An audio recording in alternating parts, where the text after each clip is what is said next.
The March 20th, 2017 budget work session of the Williamsburg City Council will come to order. Ms. Shelton, would you call the roll, please? Mr. Zhang? Here. Mr. Pons? Here. Mayor Freiling? Here. Vice Mayor Foster? Here. Ms. Ramsey? Here. We have several matters for council's consideration today, but before we get to those, I'll turn over to Mr. Collins for an announcement. I'd like the Assistant City Manager to introduce a new hire to the city to council today. Good afternoon, Council. Just very briefly, I wanted to tell you that our new HR Administrator started today. Her name is Dawn Hicks. She joins us from the banking world, and we are quickly immersing her in all things government HR. She's here with us today. Welcome. We're all glad to see you, and I'm sure none more glad than Mr. Collins and Mr. Trivett. Thank you. This takes us to our first budget presentation, Davenport and Associates Bond Financing Outlook. Mr. Sarah, will you be giving any introduction here? Mr. Collins? Mr. Sanders? Who's on first? I'll just briefly introduce Jimmy Sanderson from Davenport. He's our financial advisor. He's going to talk a little bit more and be an extended discussion from the January work session retreat about the economic outlook and the potential for bond financing for some projects. Thank you, Mr. Sarah. Welcome, Mr. Sanderson. Thank you. Good to be here again. And this is my first time in your new space. It's pretty cool. I like it. I've got a presentation for you, and we can go through this, and you may stop me at any time, and we can have a questions and answers, whatever's easiest for you, Mr. Mayor. Let's just jump right to it. For those of you that don't know me or our company, but we are with Davenport & Company. We act as a financial advisor to the city. Historically, we have assisted when we have capital needs, in particular looking at how to finance that, and then ultimately how it might impact your current bond ratings. The city has great bond ratings right now. You're rated AA1 by Moody's and AAA by S&P. So the bond market at least holds you in great esteem. And that impacts ultimately the cost of borrowing for you. We talked to city staff recently. One of the things we want to go over just quickly is your current debt structure. Look at the interest rate environment a little bit, what we're seeing in that, where things maybe will go in the future. And then look at some capital needs that you have and how the cost of that might change depending upon when you were to do a financing and what interest rates are at that time. This is your current debt structure based as of June 2016. You've got just shy of $14 million of bonds outstanding, and over on the right is what we call your amortization schedule, which is how quickly you repay your debt. And if you look here, you can see that your debt service steps down. In FY18, you go down by approximately $200,000, and then out in 21, you drop down an additional $600,000 or so at that point. And then it's pretty much level debt service out until 2027. One of the other things that's interesting to look at is we talk about how quickly somebody pays off their debt, and we refer to it as your payout ratio, is how much of your debt you pay off over a 10-year period. And if you look at it, the city almost pays off all of your debt in the next 10 years. So that is a very good thing. It provides you a lot of flexibility for future projects that you might have in order to finance them. If, for example, your debt was going out at another 10 years, 2039, you would be paying off your debt obviously much more slowly. But that's a strong credit quality, and the rating agencies and the lending market look at it that way. We wanted to talk a little bit about interest rates. So I will tell you before we start that I'm not going to tell you what rates are going to do. Not what I do. I don't even pretend to do that. But there are some things, if you look at historically, that I think are fairly educational on what rates might do in particular. And this is a graph that we've been using for a while now. But the line that goes across the top, that is the current interest rate environment. And that is the rate. At the bottom, you'll see numbers 1 through 30. The line indicates what the interest rate is for each of those years going out. So we call it the yield curve. And in normal course, you have that it's lower in the short term and rises up at the end. But even in this case, you'll see that interest rates are fairly flat, meaning the interest rate is right around 3%, about halfway through that yield curve, about in year 15 on out. It stays at around 3%. The bars at the bottom show you the percentage of time since 1999 that interest rates have been lower in each of those individual years than they are currently. So just pick a year in 15, you'll see that's the percentage there is 19.89. So what that's telling you is that for the interest rate in 15 years, the 15-year yield, interest rates have only been lower than they currently are 20% of the time. So all that's to say rates are low. And the likelihood of them being lower, at least historically, is only 20% of the time have rates been lower than they are now. Now, the short end, we've seen rates rise lately. So when rates were really low over the last 7 years or so, that's why that percentage is much higher. So you're 44% higher in that year. The next page, one of the things we look at, you'll hear me talk about with you is the MMD benchmark. It's simply an index of tax-exempt rates that is a benchmark. It's made up of a lot of different bond issues from different localities across the country. But it's a number that people use to compare how they price in the market. But it's also a fair indication of where interest rates are if you're going out to borrow. It's for AAA rated localities, so your interest rates would be very similar to this index. And one of the things that we looked at over on the right, the very top is that MMD 20-year rate. So if you were to think back to that last page, that interest rate was right around 3%. And you can see here the line moving up and down, that's the actual rate. And at the very end there, we're right at 3%. So you can see for 15, rates were down below. They were almost down to 2%. That was really the lowest it had been in a long time. But then it sort of gradually moving back up as you go back in time. And back in early 2000s, we were above 5 and close to 6% at some time. The historical averages there, we put in those horizontal lines in green and red. The green is the average since 99, and the red is the average since 2007.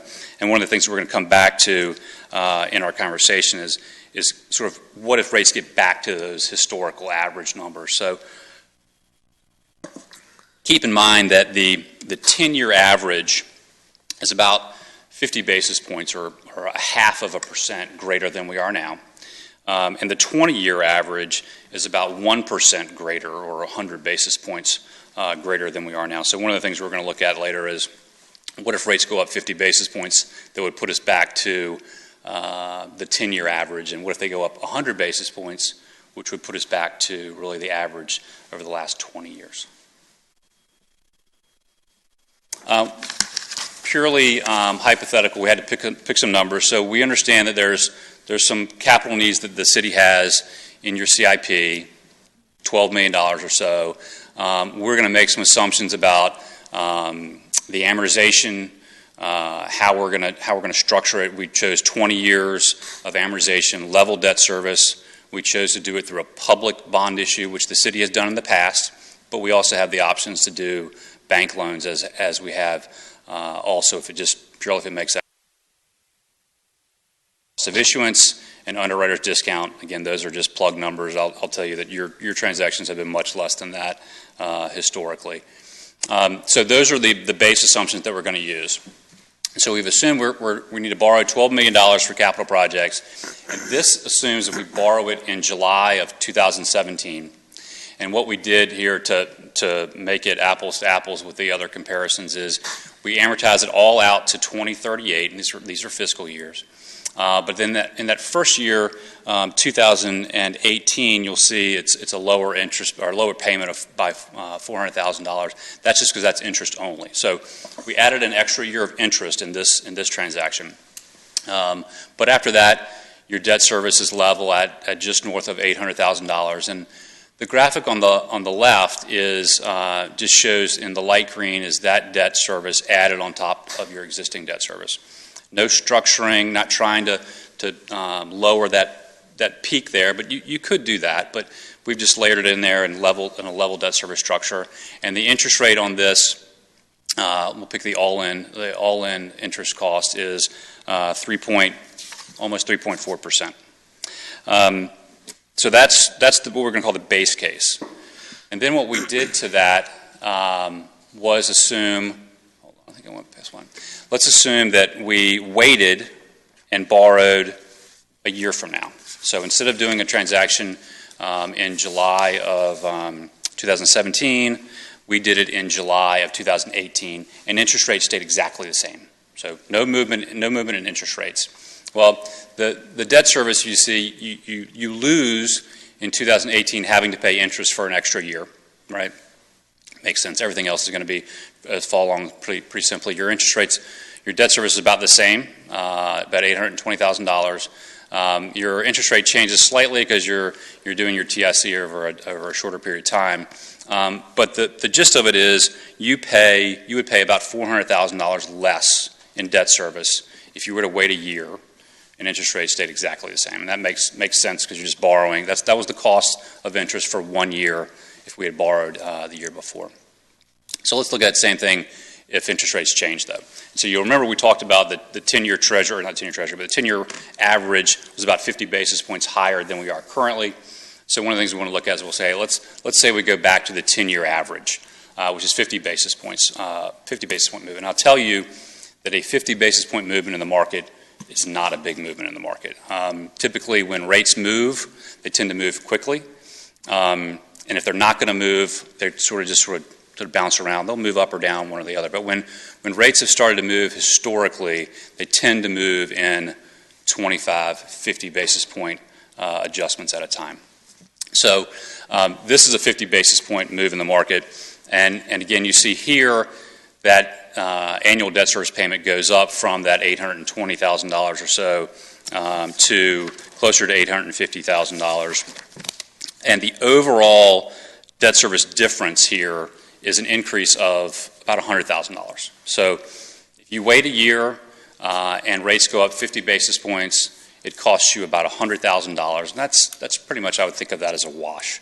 You're going to be off one way or the other. But so think of it that way. So you could, if you were trying to predict interest rates, it would be a question of if we've got projects in our CIP, do we move forward with them now while rates are still very low, or do we wait a year and you have the risk that rates may rise? And so what we're trying to do is just quantify for you what that difference may be. So 50 basis points is a $100,000 difference.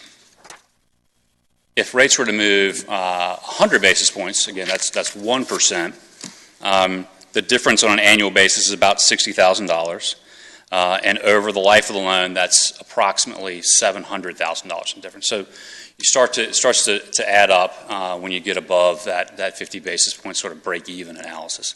And remember that 100 basis point, 1% increase, that would put us right back similar to where the 20-year historical interest rate average is. And so that's a fairly significant difference. And the last case that we ran is 150 basis points. So if rates were to go, instead of going back to historical average, go actually back above to where they were back in the early 2000s more, added another 150 basis points. Here the total difference is $1.3 million in total debt service. Again, over the life of the loan, that's around $90,000 a year. The other thing that I'll point out to you, the all-in TIC here is 4.5%. In the grand scheme of things, that's not a bad interest rate. As a matter of fact, I remember when I first started here, that would be a great interest rate for somebody to get in the market for 20 years. We were more around that 5% range. And a lot of the planning that we do for localities, when we look at a CIP and we're looking out 10 years and we're projecting bond issues down the road, we'll typically use an interest rate of 4.5% or 5% for planning. But that is a fairly significant difference in the two, or in the 3 cases. We gave you a summary here to look at, which gives you, again, a little bit higher level of what I was talking about. The difference is the base case is what we talk about. Again, if you were to borrow today, add an extra year of just interest only in there, and each of the other cases, the only change is when you borrow and what the interest rate is. So let me stop there, and happy to answer any of your questions. I guess to start off, I have a question for Mr. Collins. So, the question of now or later, or now or a lot later, what does it mean to have this? Say your hypothetical started in July. Yep. So, have this money on hand in July for actually implementation of projects versus waiting a year and being shovel ready. Potentially, we could be shovel ready 6 months of design and permitting from any given point. Okay. So, and Jim, you may talk about a resolution to refund certain allowable expenses. Yeah, I mean, we pick July. I mean, it could be October, it could be May, whenever you're ready. And you've done this, the council's done this in the past. You adopt a reimbursement resolution so you can start your projects even before you do your borrowing. You pay cash for it, and then when you actually do your borrowing, you reimburse the general fund for the monies the costs that you've incurred. That's something that you have to do. I think you typically do it before each transaction, I believe, because it allows you to if you don't do it, you can't reimburse yourself from tax-exempt bond issues. So as a for instance there, to answer your question is, the architects with the general space needs analysis will be done this spring. Right. So going into fiscal year 18, the city could be ready to start design at that point, and then construction later. But if we wanted to go ahead and do that design work, and we were going to charge that towards the bond, we would need to have that resolution in place. So we can go ahead and start towards the construction and borrow at the point we're ready, as long as we set that up appropriate. The borrowing earlier and paying a year of debt hedges against the risk of a rapidly increasing rate. So if we get the feel that the rates are going to move, then moving forward with that borrowing, even if we're not ready to expend at that point, as long as you might talk a little bit about what the bond market expects is when do you have to start and finish construction on a borrowing? Yeah, and it's not so much the bond market as it is the tax laws that go along with it. And your bond counsel is Kaufman and Knowles. I won't step on George Consalvo's shoes too much, but he will tell you that you have to reasonably expect to spend that money within a 3-year period. And even within that 3-year period, you have to reasonably believe that you will begin to spend a certain percentage within the first 6 months, 12, 18 months, 24 months.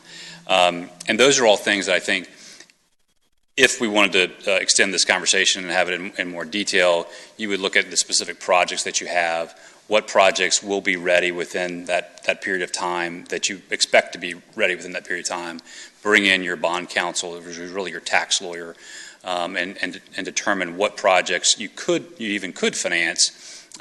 Generally, you have to look at it and think that you would be able to spend all that money though within 3 years. That's how people sort of narrow the focus of what they want to borrow for.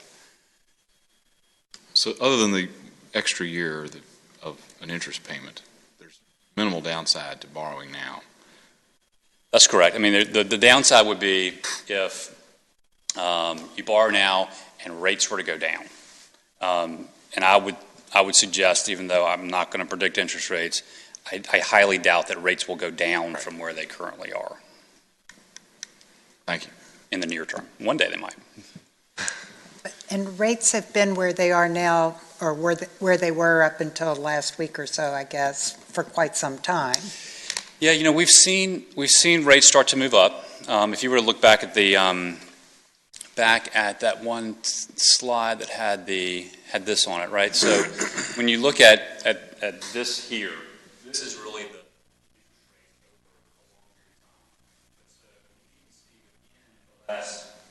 years, rates have gone, they tend to move up and down during that time. That's why we tend to look at averages. And when I say that rates move, they move quickly. I mean, even when you're looking here, fast right there. Now, part of that is because rates are so low. They have a lot of room for them to go up.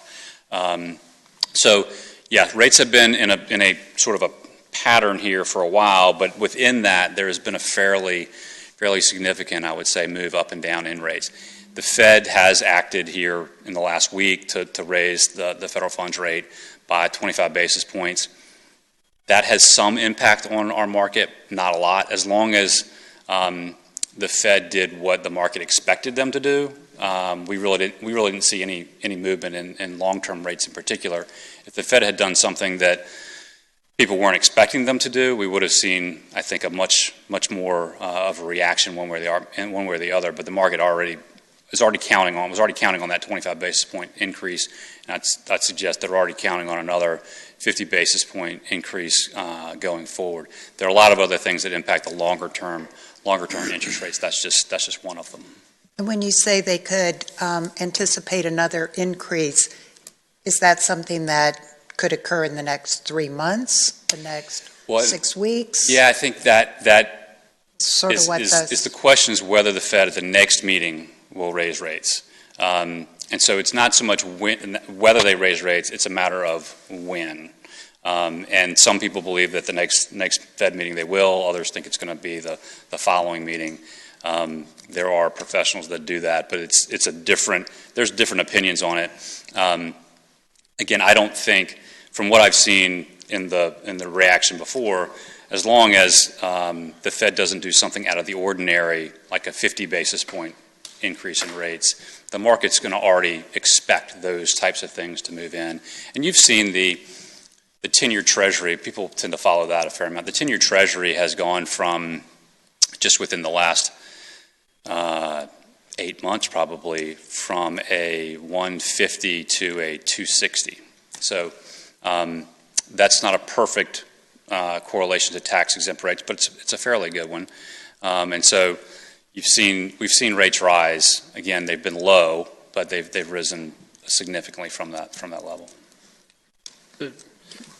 So what I took away from this, Jimmy, is that if the 1 point change with the 700,000-ish adjustment would be more than the 1 year interest costs in borrowing. That's correct. So it's really the amount of risk that the city and council would want to take on in a 1 year period in a market that is trending up on that $300,000 delta there.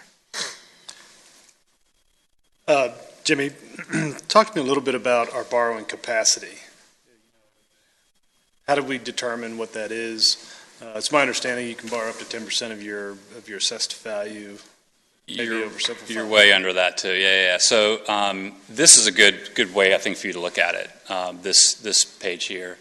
There's two parts of it, right? Is one, what can you afford, and what is your capacity? Your capacity is huge. It's a question now of what can you afford, and your affordability goes one to what are your taxpayers willing to have their tax rate be set at in order to do the projects that you and the citizens want to do. But it's also determined somewhat by this graph here as to what your debt service is doing going forward. So a lot of people will look at their debt service and say, well, I've got $200,000 of capacity from FY17 to FY18 because your debt service naturally drops down. And that's a good thing that your debt service does that, because it gives you the ability, if you were to add debt and it were to cost you $200,000 a year, you would be able to do that and it would have no impact on your budget from a budget perspective. Once you get above your current year's budget, which your current year budget for debt service is just north of $2 million, once you start adding to that number above $2 million, then you've got to figure out how you're going to pay for it. So I'd suggest to you, your capacity isn't on your legal limits, or frankly, for that matter, from the rating agency's perspective, your debt is very low. It's more of a cash flow and how comfortable you are in paying for that additional debt service. Sure. And so we've had some real preliminary formal discussions about ways to finance new debt with new revenue sources. And just on some of those conversations, there's an opportunity to raise new revenues greater than the $850,000 that we're talking about, which from one perspective you would say, well, you could borrow more money. So understanding that there's a way to pay for it, is there a number or some cap or some benchmark that would affect our bond rating if we borrow too much, even though we've got new revenue coming in to satisfy those debts? When does it start to affect our rating? There is. I don't have an answer for you off the top of my head.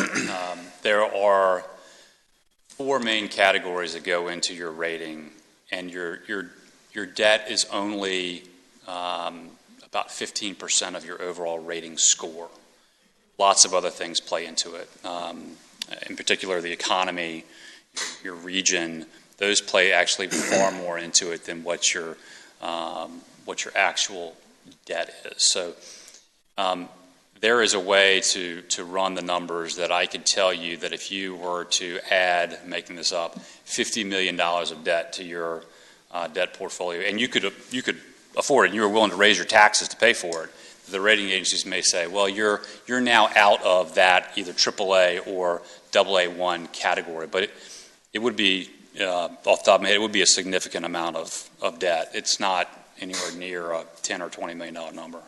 Now, and that leads to another question. So if we do borrow $12 million under the scenario, and is that rate locked in, or does it change if our bond rating changes for other reasons?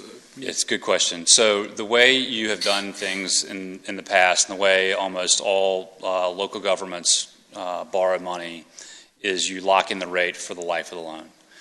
There have been times where people would enter into a loan. Sometimes when we do bank loans, banks aren't willing to lock in a rate for 20 years. And so some localities would say enter into a transaction where they lock the rate in for 10 or 15 years, in which case that rate could reset. Williamsburg has in the past not done that, and you've done them in the public markets, which you absolutely, your rate is set. The only way it can go is down if you do a refinancing. The same way with bank loans as well. You've got to look at some of the fine print. Every now and then they'll have yield maintenance languages, which are ways for them to try to change the interest rate if, say, the corporate tax rate goes down, which is far more of a reality today than it has been in the last 10 years or so. But the transactions that you would do would be ones that you would lock in that rate for the life of the loan. The only way it could go would be down if you refinanced it. Sure. Based on the chart, I don't think that we're going to see the Feds drop rates anytime soon. And not that you're a crystal ball fortune teller, but if I was a gambling man, which I'm not, I would not bet for rates to go down. Okay. Thank you, Mr. Sampson. Jimmy, thank you for your presentation. I have no further questions. I think I'm going to go back and forth between Mr. Collins and Mr. Sanderson on this. You mentioned that there's a window there's an expectation that the money is planned to be spent within 3 years. But there are always delays in projects or things come up. So as long as that's part of a plan that's followed, it's an expectation. It's a reasonable expectation. Again, I'm playing lawyer here, but your lawyer would tell you this. It's reasonable expectations at the time that you borrow the money that you reasonably expect to spend them within this time period. If there are events that occur that wouldn't have been reasonable to expect, then and the fact that it took you longer than 3 years to spend it, that's not a problem. And that happens probably a lot. And then you mentioned a window on the front end, a time within which we need to begin spending the money. And did you say 6 months or 3? Yeah, don't hold me on those. But there is some time period that again, your bond counsel would look at, and it's some percentage that you, again, reasonably expect to spend within the first 6 months or a year of the transaction. So even design work could qualify. Design work would qualify. And that's just the IRS saying you can't borrow money and then spend it in the second year, 364th day. You gave us 3 pretty concrete areas that you're looking at to make up this $12 million number, which I assume you did not come up with on your own. You did in consultation with staff. So that's the police station, fire station, and parks.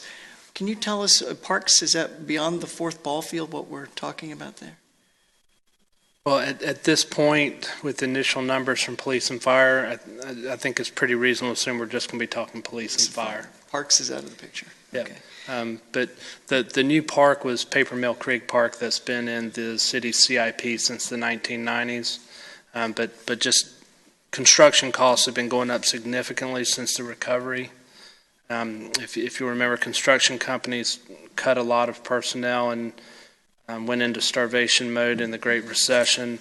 As projects are coming online now, they don't have the staffing that they did prior to the recession. But the number of projects and demand for projects is increasing. So with that supply and demand model, their labor costs will often drive a higher bid, according to our consultants, as well as just a higher material cost in the market because there's more construction happening right now. So there's a borrowing side of the equation and the cost there, and then there's also the actual cost of construction that we'll have to take into account as well. And that may actually impact timing on these projects more than the borrowing costs.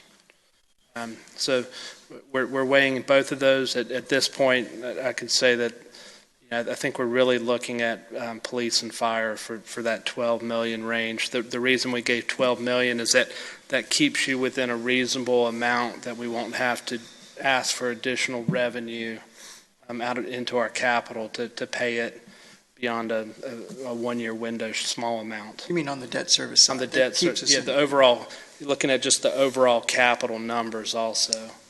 It keeps your debt part of that pretty stable over the life of the debt. And I realize we're not making a decision here, but I just want to understand the full range of the conversation.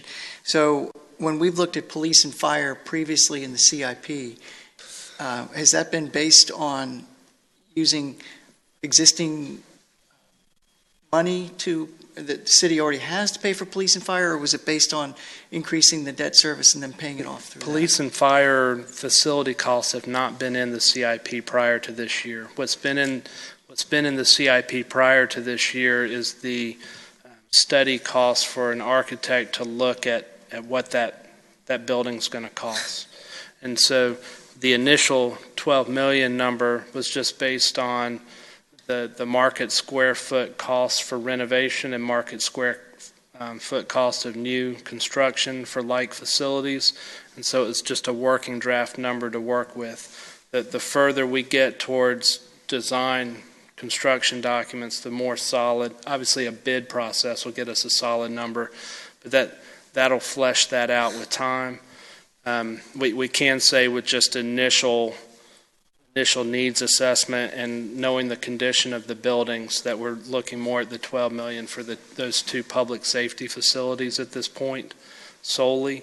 The general thought would be is that we don't, from a management perspective, without hearing from council at this point, that we wouldn't recommend borrowing more, because then you're starting to look at impacting the amount of revenue that we're going to need to pay for the debt that Mr. Sanderson was talking about. So any costs above this debt borrowing, we either need to come up with new revenue, or we can one-time appropriate some of our existing capital funds to offset that balance. So this just gives you a window at an approximate borrowing level, what a borrowing capacity would be that would maintain an approximately level debt service load without adding any additional cost onto the city beyond maybe 1 year of interest payment based on this model, and be able to achieve those two core capital needs. So given the concept of needing to start a particular project within a period of time, we'll say 6 months for the sake of the conversation, what's the realistic expectation of when we would be able to start projects like this so that we know by when we'd have to make a decision? We could start design on the projects next in fiscal year 18 and construct in 19. So we could borrow at any point beyond July and be within the window and start expending funds.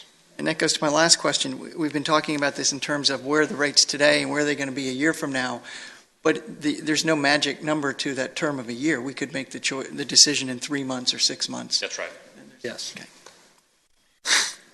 Other questions?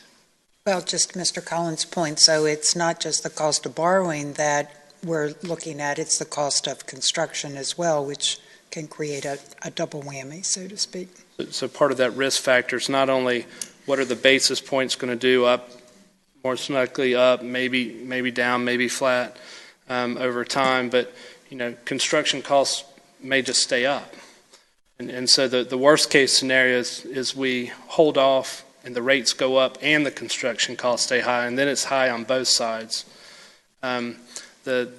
Or we can capture the market where it is now and take out the risk of the unknown. So it's not a question of capacity to do the project in any manner. It's how much debt does the public body and public want to take on in a core service capital need.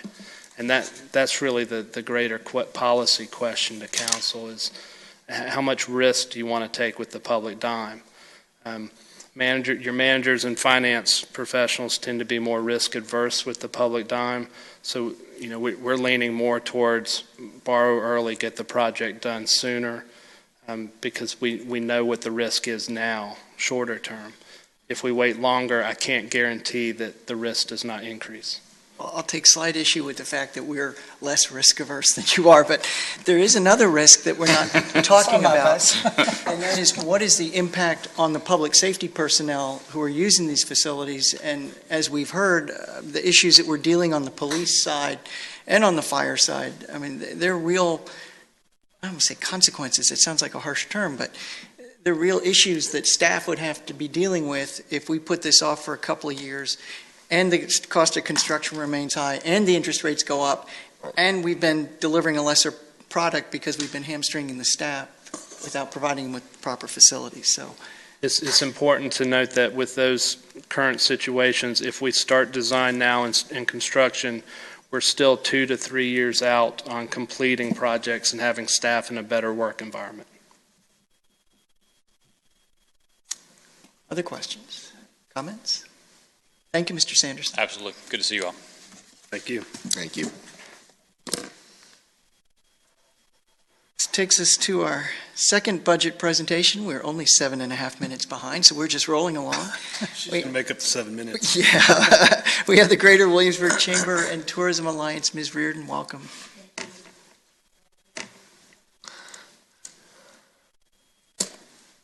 Try to help you make up some time. If you could help us make up the $12 million, would be even more great. Yeah. Well, tourism is a great economic driver for our city and for our destination. So yes, we aim to do that year in and year out. In fact, for the full year 2015, we have data from the Virginia Tourism Corporation that shows that the domestic tourism industry generated $1.18 billion in visitor spending. So tourism continues to be a very, very important part of our economy. It's the 5th largest private employer in Virginia, and it funds a lot of those core things that you have just been speaking about, like fire, police, education, or teachers. So tourism, again, is extremely important. It supports over 11,000 jobs in our community. And again, through 2015, when we extract from the revenues of $1.18 billion, what we're left with is $44.1 million that was actually generated in local taxes. The way that breaks out specifically for our area is that you'll see on this document that I shared with you, the red line is the city of Williamsburg, that of that $44.1 million, $19 million of that is generated here in the city of Williamsburg, outpacing James City County at $16.8 million, and then bringing up the rear, York County at $8.2 million. So that's how we get to $44 million. Again, we won't have full year 2016 data, unfortunately, until probably late September of this year. So there's quite a bit of a lag on that from the U.S. Travel Association and the VTC who generates that income. But again, I thought it was important, given that you're here today, work session, thinking about funding for fiscal 18, just again to emphasize how important tourism is. And as your Tourism Bureau, it is our responsibility to be driving as many visitors here, not only just the quantity of people that are coming to the city of Williamsburg and the destination overall, but the quality of them, meaning what kind of economic footprint do they leave behind in terms of meals tax, lodging tax, and sales tax. And so that's really our objective as a DMO. We're about growing those total tourism expenditures and that visitation volume. Our focus from a marketing perspective is to continue to try to change the perceptions about what our destination offers. This is not a new refrain from me to you all here on City Council. You've been hearing me talk about this pretty consistently in my 3 years here now in the destination. But we have embarked, I think, on an exciting journey to really start to diversify not just our product offering, but really keep pounding away at our message from a marketing perspective so that people will see us with new eyes and understand that the Williamsburg that they thought they knew is not the Williamsburg of 2017. And that we continue to be changing in a good way, that we have a lot of vibrancy, and that there's a lot to see and there's a lot to do here. And I know that may sound very simple to you, but that hasn't always been the message from our destination. And so many people have thought about us as a one-and-done place that it does take a lot of work, it takes a lot of manpower, it does take a lot of money in terms of our media buys and PR in order to get that message across. And so that's really what we've been trying to do, is build shoulder season results through our seasonal events that will complement and correspond to what we're doing with the WADMAC dollars that really focus on the spring and summer season. So we've had a four-pronged product platform, and that's continuing to talk about how this is the best-in-class history destination in the United States, certainly on the Mid-Atlantic coast, but that in addition to the great history offerings that we have here, anchored, of course, by Colonial Williamsburg Foundation, we also have a lot to offer in terms of outdoor recreation and sports, that we have a vibrant arts community, and there's a lot of great things happening there, and that we also have this burgeoning food and beverage category under culinary that is really starting to explode in a nice way. So that's why we've been really trying to triple down on our messaging about how much fun this area is, not just for families, but also for couples and seniors and those other cohorts. We're doing quite a bit now with weddings and reunions as well, just so that we get that word out to as many different stakeholders as possible. So really, your investment in the Tourism Alliance is an investment in specific programs. Those programs fall into the consumer advertising realm, which are things like the entire Christmas in Williamsburg campaign that we've been doing now for 7 years and continues to grow momentum for us. The Spring Arts campaign, which just kicked off this last week, with over 100 events right now going on between the middle of March all the way to Memorial Day. Fall Arts, again, is 9 years old and continuing to really show some strength in terms of the amount of people and the amount of economic impact we can drive during that time. Certainly the harvest celebration, but a lot of other things I listed here that I think sometimes we forget about and take for granted, but we do produce the area's visitor guide, which goes out again to anyone who's expressed interest in planning a vacation to our area. So we're very, very busy at this time of year producing that guide, and then mailing that out. And of course, they can also go to visitwilliamsburg.com and see it all digitally. But we also do the rack brochure. We print over 100,000 of those, and those go to all the visitor centers. We do the arts brochure, which we created a new one this past year. We just also created a new outdoor recreation brochure, and sort of the newest thing to add to the lineup has been the tasting trail brochure, which we're probably going to have to go back into reprint again because it's been so popular. And not only are we distributing it, but of course all our tasting trail partners have it at their locations to distribute as well.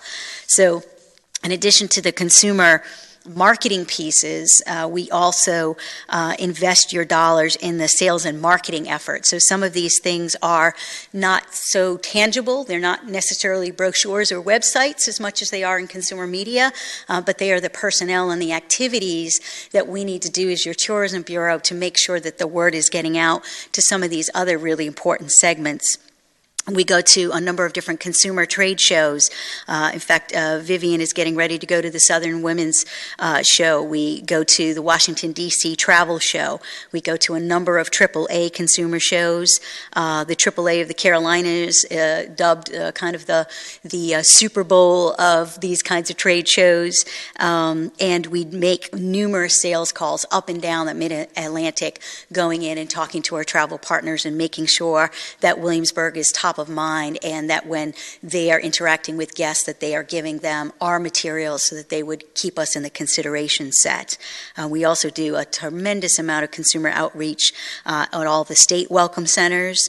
I'm happy to say that a place like Skipper's, which is the visitor center that's right on the border of Virginia and North Carolina, as we have those people coming into our state, Williamsburg is the #1 destination that they ask about when they hit that border, and they want to see materials and be able to talk to the folks at the desk there. And we actually conduct training with them to make sure that they know about the tasting trail and know about the arts and know about the things we're doing, so they're not just giving them a generic response, but giving them really good information to helpfully close the deal. So we're doing a lot in consumer sales and marketing. We also do a lot in group sales. And again, this tends to be an area that is not as glamorous as people know as much about, but our group market is really, really important. These are all our group tours, student and youth travel. Again, the motor coach associations. I think when I met with you a quarter ago, I let you know that we actually won the bid for the Pennsylvania motor coach for 2018. And that hadn't been here for many years, over a decade. And so to win that kind of big piece of business back to Williamsburg is really important for us to do. And we do just a ton of consumer as well as group tour FAMs, which are, again, those familiarization. Sometimes they're 8 hours, which is not enough. Sometimes they're a day to 2 days where they come in and they get an overview of everything we have to offer, so that then they can be booking their guests there. We are doing a tremendous amount in conference sales with, again, 7 shows that we'll be going to, and client events that we've been structuring in Washington, D.C., which is a good market for us, as well as Raleigh.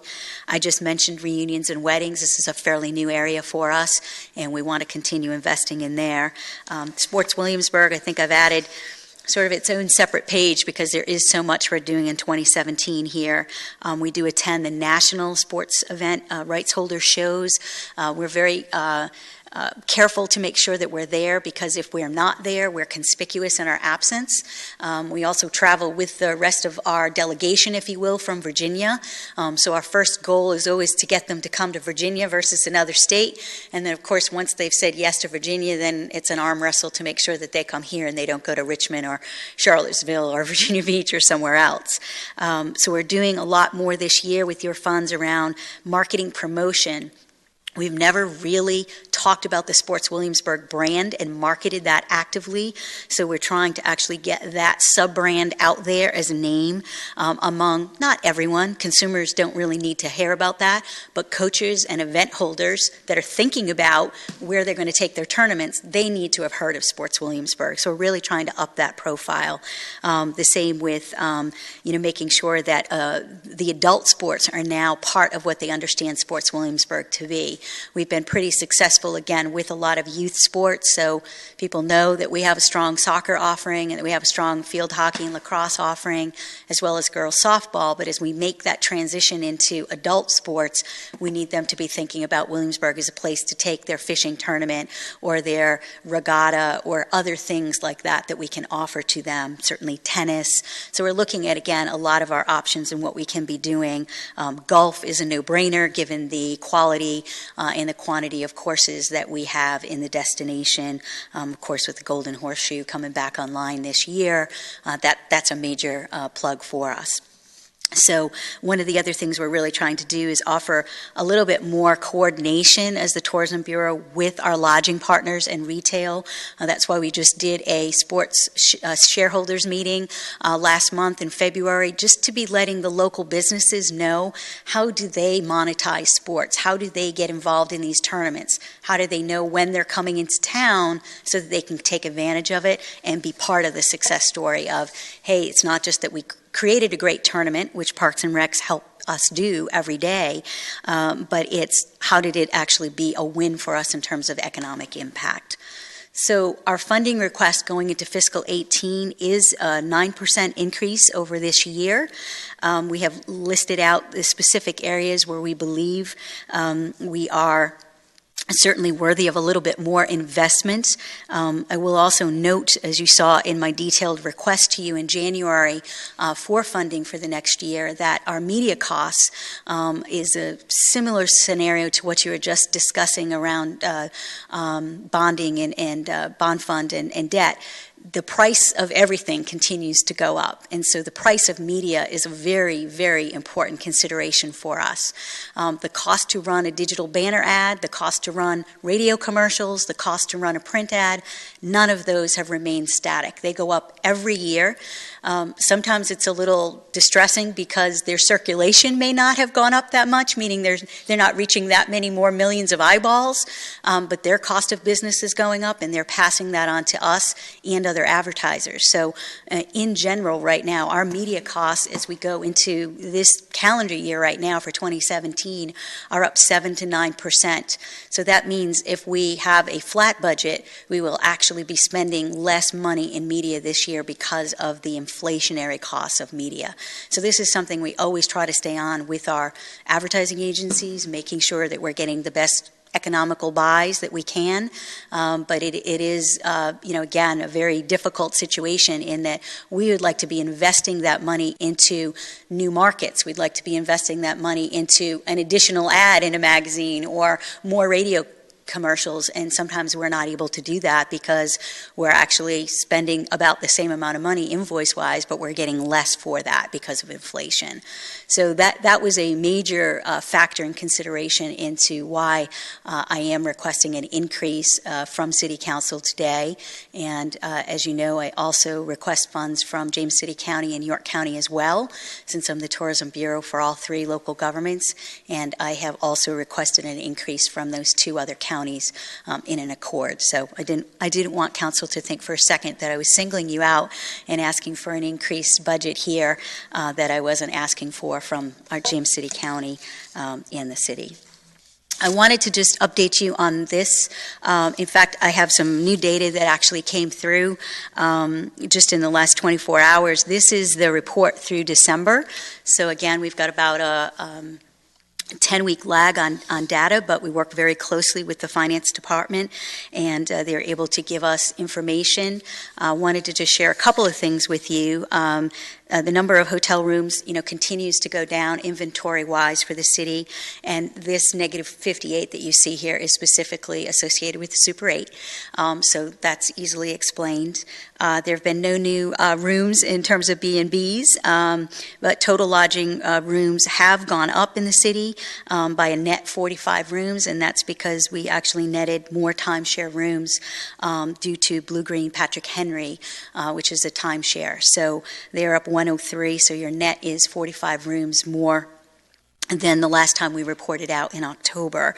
The number of occupied hotels, B&Bs, and timeshares actually, based on the latest data that I've received, is actually not negative 0.7, it's actually plus 1%. So by having a couple of new lodging partners submit their data, we're able to update that and refresh that screen. So that's actually a slightly better story than where we thought we were even just a few days ago. So accordingly, room night demand growth is up plus 1%. So essentially these are not great figures, but they're consistent with what we've been seeing in the city around lodging based on the the lack of new inventory. The average daily rate has pretty much held steady at 116.87, so that's a negative 0.5% decrease. Meals tax is actually up 1.4% for this time period, and retail sales tax remains up at 2.9%. So again, just wanted to give you that picture. It's pretty consistent with what's on screen. It's just been adjusted slightly based on some new data that's come into the city. So again, we are obviously looking to have a strong spring. We think with the announcements around the spring arts calendar that we have, as well as what's going on right now with the very active marketing of Funhouse for the second year in June, which technically falls into our summer campaign, we are starting to see that we think we're on a nice momentum track in terms of what 2017 visitation will look like.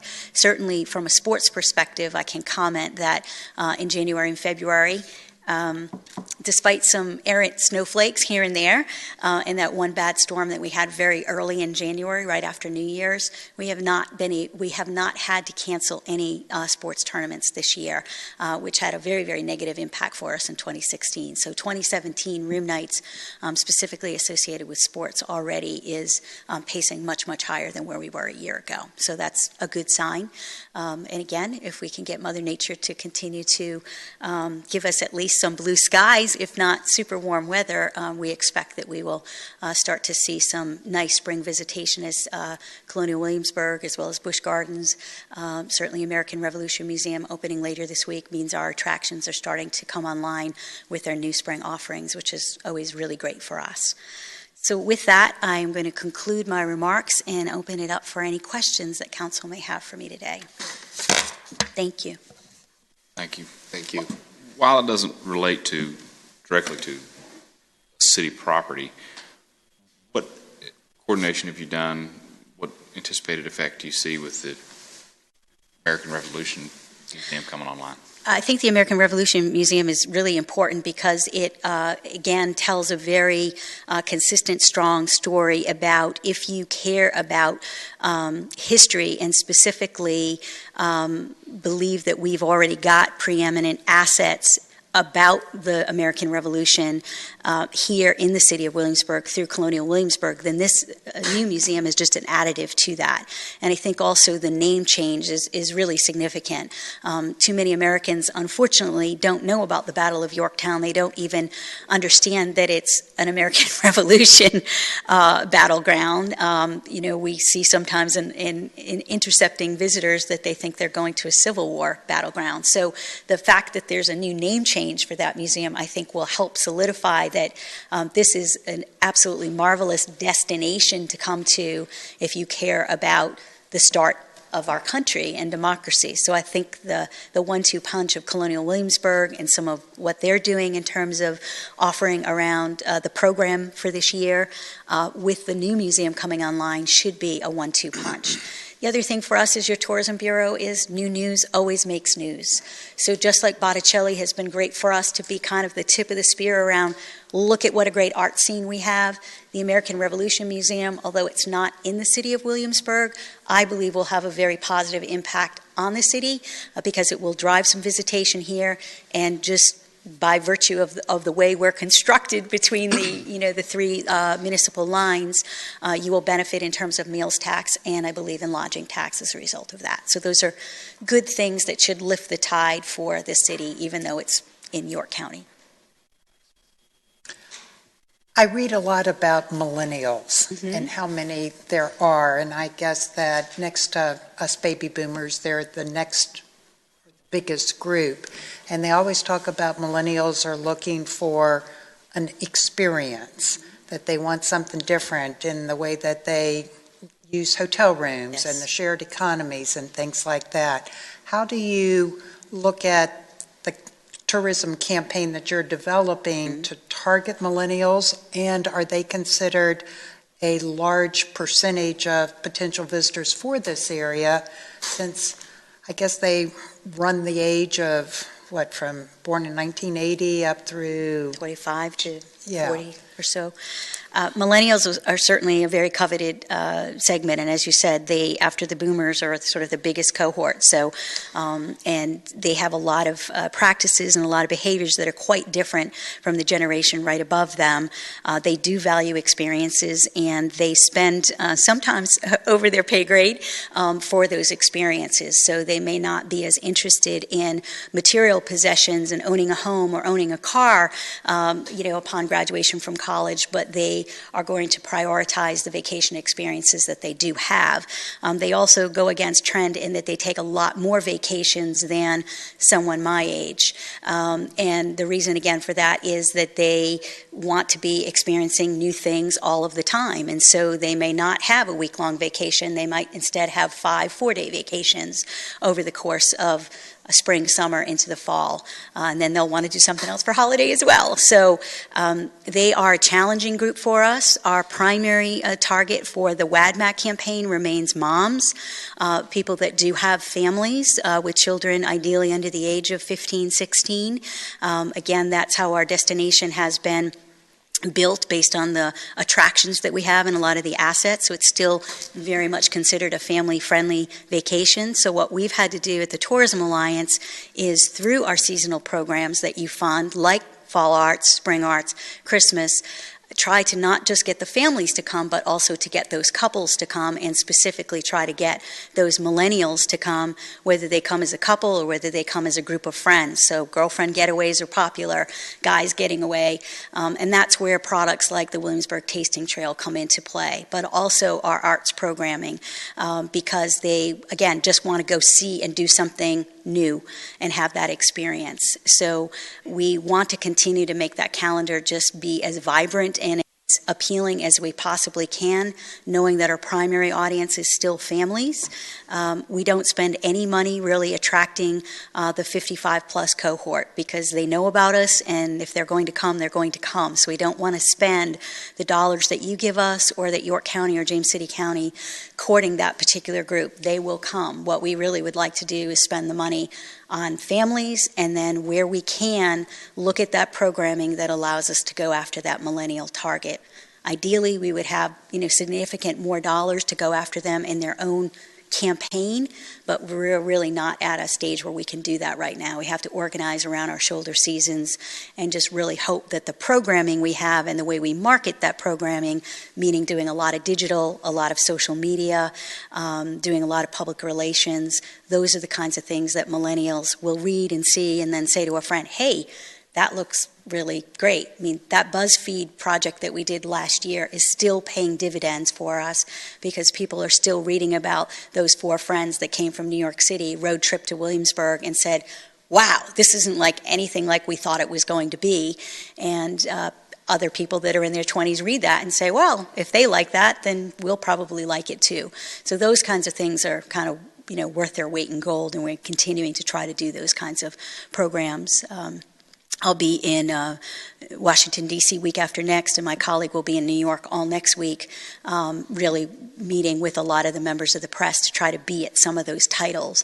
In fact, we were discussing today that we're meeting with wine enthusiasts. We've never been invited or been agreed to actually take a meeting with wine enthusiasts before to talk about our destination. In the past, when we've knocked at that door, they've always said, we don't want to talk to Williamsburg, Virginia. And this year that we are getting conversations with those editors, which hopefully will yield some great new press articles that will drive that cohort. So again, kind of a long answer, but I want to let you know we are working on that. It's it's a challenging group, but we know that they're our future, and we have to continue to find ways to reach out to that market, because they're really important for us. And I know that culinary is very big with that group as well. Absolutely. And in a lot of cities, they've been very successful by luring a chef that has a name, and that becomes the draw for the destination as much as the food and the restaurants is having that name out there. Absolutely. And that's one of the things we're doing right now. We're trying to do some media training and actually get some media videos and interviews with some of our younger up-and-coming chefs. One of them is the young man at the Hound's Tail.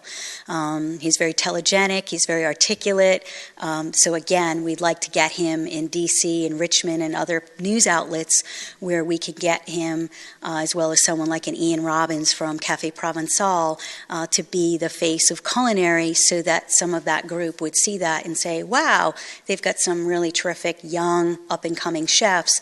Let's go down to Williamsburg and check out their restaurants and the overall culinary scene. So we are actually making a very concerted effort with our press trips this year to do more and more of that. And as far as sports tourism, what would you say is the biggest lack that we have as far as sort of the next step? Obviously, we've got the softball and we've done the cycling, but I noticed in Chesterfield, I think that recently they're building a predominantly volleyball facility. And what would you say is the main thing that we would need here in Williamsburg to really make the next huge impact? We need to make a decision as to whether or not we're going to invest in some of our outdoor venues to be able to expand what we're doing, and then, of course, an indoor venue. Chesterfield also just announced that they're doing a 9-lane U.S. Olympic pool. So they're going to have an enormous aquatic center. And we've got that being built to the south of us in Virginia Beach as well. And so it's become a bit of an arms race where everyone's going to the same, major national conventions and seeing that other cities and other destinations have done very well with these kinds of ventures. And so a lot of other destinations are looking at that. We, of course, are looking at that as well. And we support those efforts to be able to explore those kinds of things, because if we're going to move more deeply into youth sports or any kind of adult sports, that's going to require that we have indoor facilities to do that. So again, our first sort of low-hanging fruit is to continue to expand what we can do in outdoor, and there is still quite a bit we can do there. But we also, again, because of our weather, we're not able to accommodate all outdoor sports for 12 months a year. So that would be the next logical step, I would think, over the next 3 to 10 years, to be looking at that. If we decide as a community that sports tourism is something that we want to continue to invest in, to the tune of some of the other destinations around us. Thank you so much for your presentation, Karen. Thank you. And I appreciate the marketing efforts. And I definitely personally, from personal experience, understand how the media is getting a lot more expensive, whether it's social media, print media, or just media ad buys in different markets throughout the country. Just a really quick question, and I do also appreciate that you're looking into social media platforms, that BuzzFeed is a great way of trying to reach the millennial population, but also throughout all age demographics, to try to get them and sell the narrative of them visiting the greater Williamsburg area, and in particular, my favorite, the city of Williamsburg. No biases there. But I had a quick question for your report card. I noticed that with the numbers of occupied hotels, B&Bs, and TS, assuming the governor signs Senator Norman's bill on Airbnb, which requires anyone considering doing their Airbnb short-term rentals to be registered through our localities, is that going to affect your metric at all? Are you going to increase the number, or would you still consider that separate from a traditional Airbnb? First of all, we support that bill. We are very happy to see that legislation introduced this year. We think it's a million times improved over what was being suggested and put forth a year ago in the General Assembly. So I feel like the General Assembly has come a long way and can actually lead the Mid-Atlantic in terms of the type of legislation that is on the governor's desk to hopefully be signed. So we believe that the sharing economy is not going away, and that it is not a bad thing. It's not something to be afraid of. It's something to embrace. But again, they need to play by those same rules. They need to be regulated. They need to make sure that they're paying the tax, so just like a timeshare or a hotel or a B&B would. And so again, we think that this will only be additive. If we look at some other destinations, again, where Airbnb has been more active already, we think that it will not necessarily hurt the lodging that we currently have. The city does have the highest concentration of B&Bs in our destination, certainly far outpacing what we see in James City County and York County.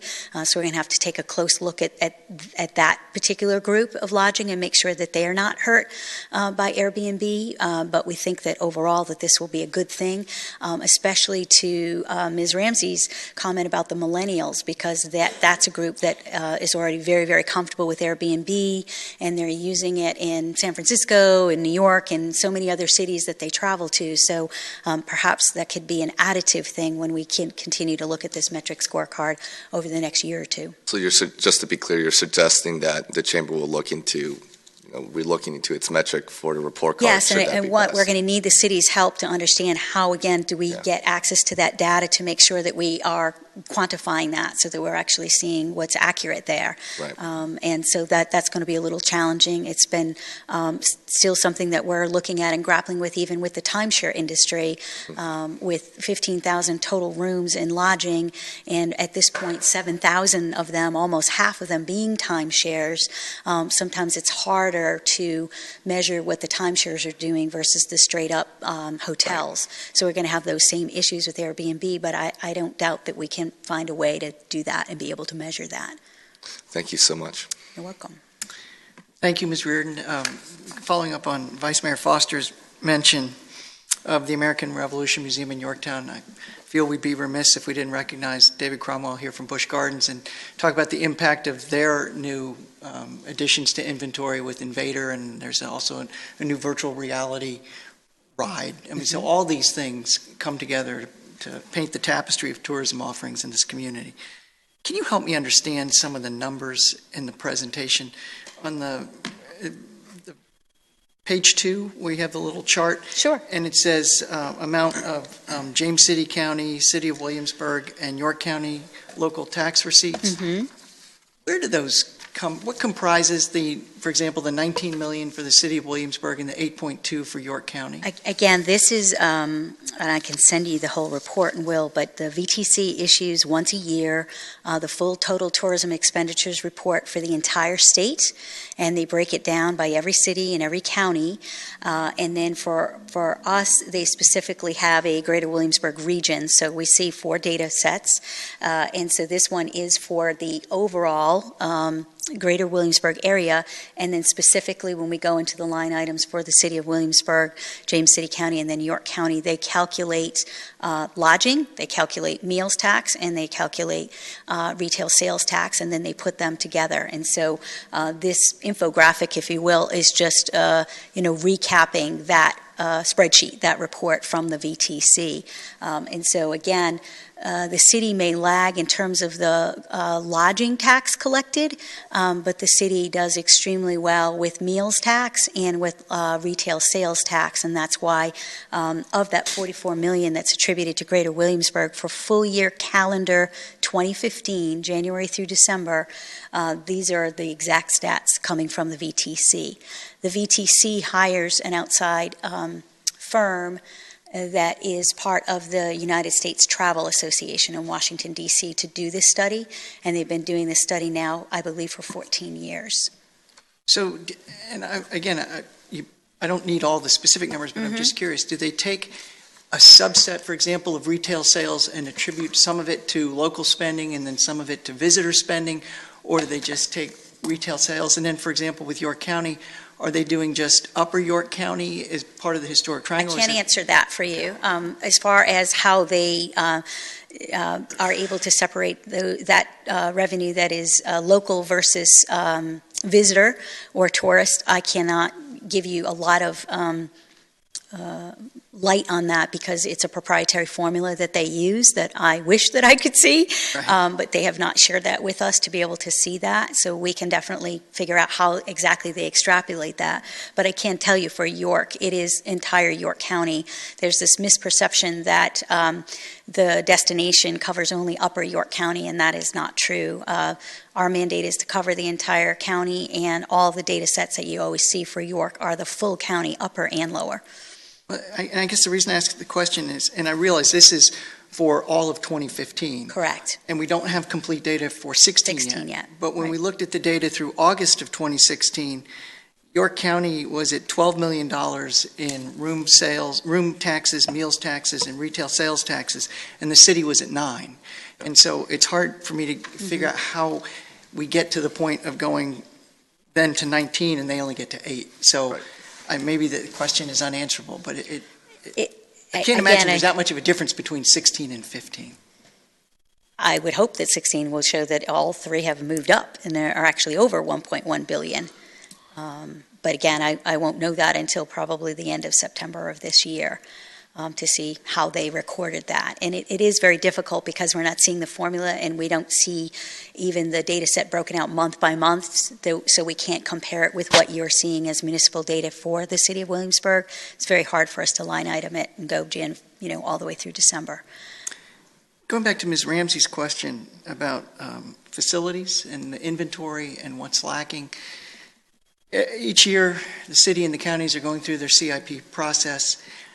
Is there any dialogue between the chamber and city staff about the types of things that we do need to enhance the outdoor tourism? I know we have the issue of the indoor sports venue or the natatorium or aquatic center, but just with what we need on those outdoor venues? Absolutely. Dr. Risch, who did the economic impact study, shed a lot of light, which we were able to have numerous conversations, not only with Mr. Collins, but also with Robbie and the Parks and Rec team. But then Dr. Narati, when she came in last summer to take a look at just the sports plan and where we as the Tourism Bureau should be focusing our energy, she was able to kind of expand on the previous report to say that there are quite a few things that the destination can be working on that are not as expensive, if you will, as actually going to the creation of an indoor sports complex or an aquatic center. And, we've had numerous conversations about those. Some of them are just really simple things. Again, they have prices attached to them, so they're not insignificant, but providing shade for not just spectators but players in the dugouts when they are playing softball games in July in very, very hot weather. Different things like that. The expansion of fields.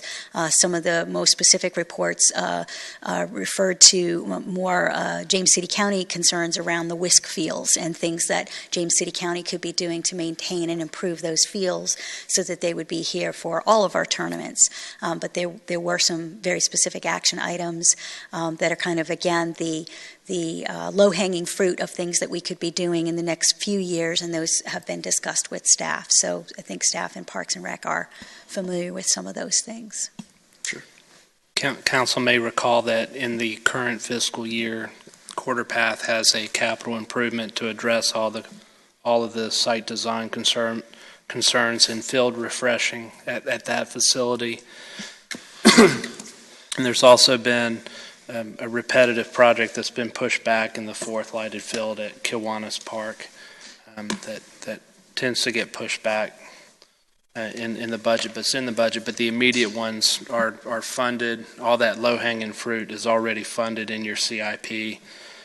As soon as the softball tournament is here and enjoys Williamsburg and moves on, then Robbie and Public Works will be working with the contractor to get out there and do those improvements and get it ready for the next round for when they come back and get that going. So Williamsburg's been very aggressive on meeting those low-hanging fruit, and we're looking beyond that to the next level, if you will. And you're seeing similar cooperation in the other jurisdictions? Yes, we've had meetings again with York County as well as James City County, and I know that the city managers met with both county administrators and had numerous conversations about this as well. So one of the other things that is something we'd still like to pursue long-term is if we could create a system in which we would equalize the rates and fees that we're charging our event holders because it gets a little difficult sometimes for the event holder, and we don't want it to be a deterrent for them to decide to hold their tournament here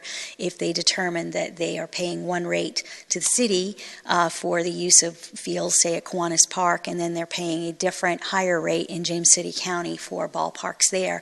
That tends to signal to them that we're not, as a destination, that easy to do business with. And so we've had, I think, some very constructive conversations about how we would work towards that to see if we could, again, act as, even though we're 3 municipalities, sort of act as one destination, so that rights holder will say, this is where I want to have my tournament.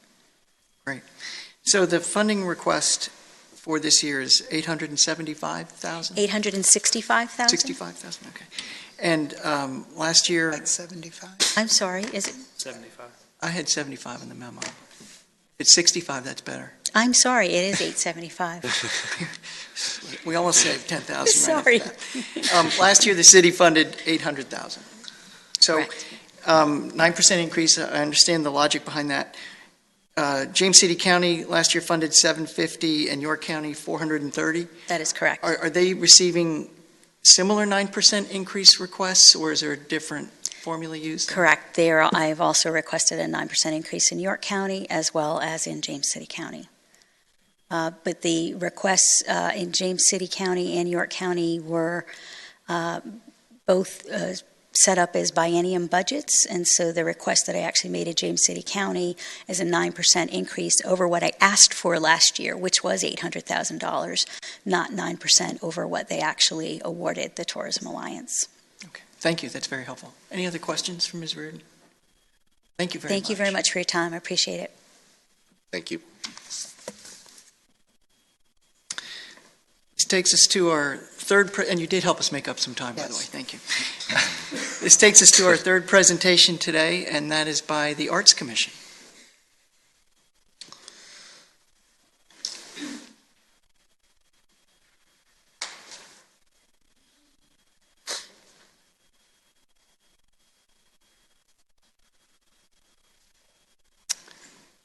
Good afternoon, Ms. Wolf. Welcome.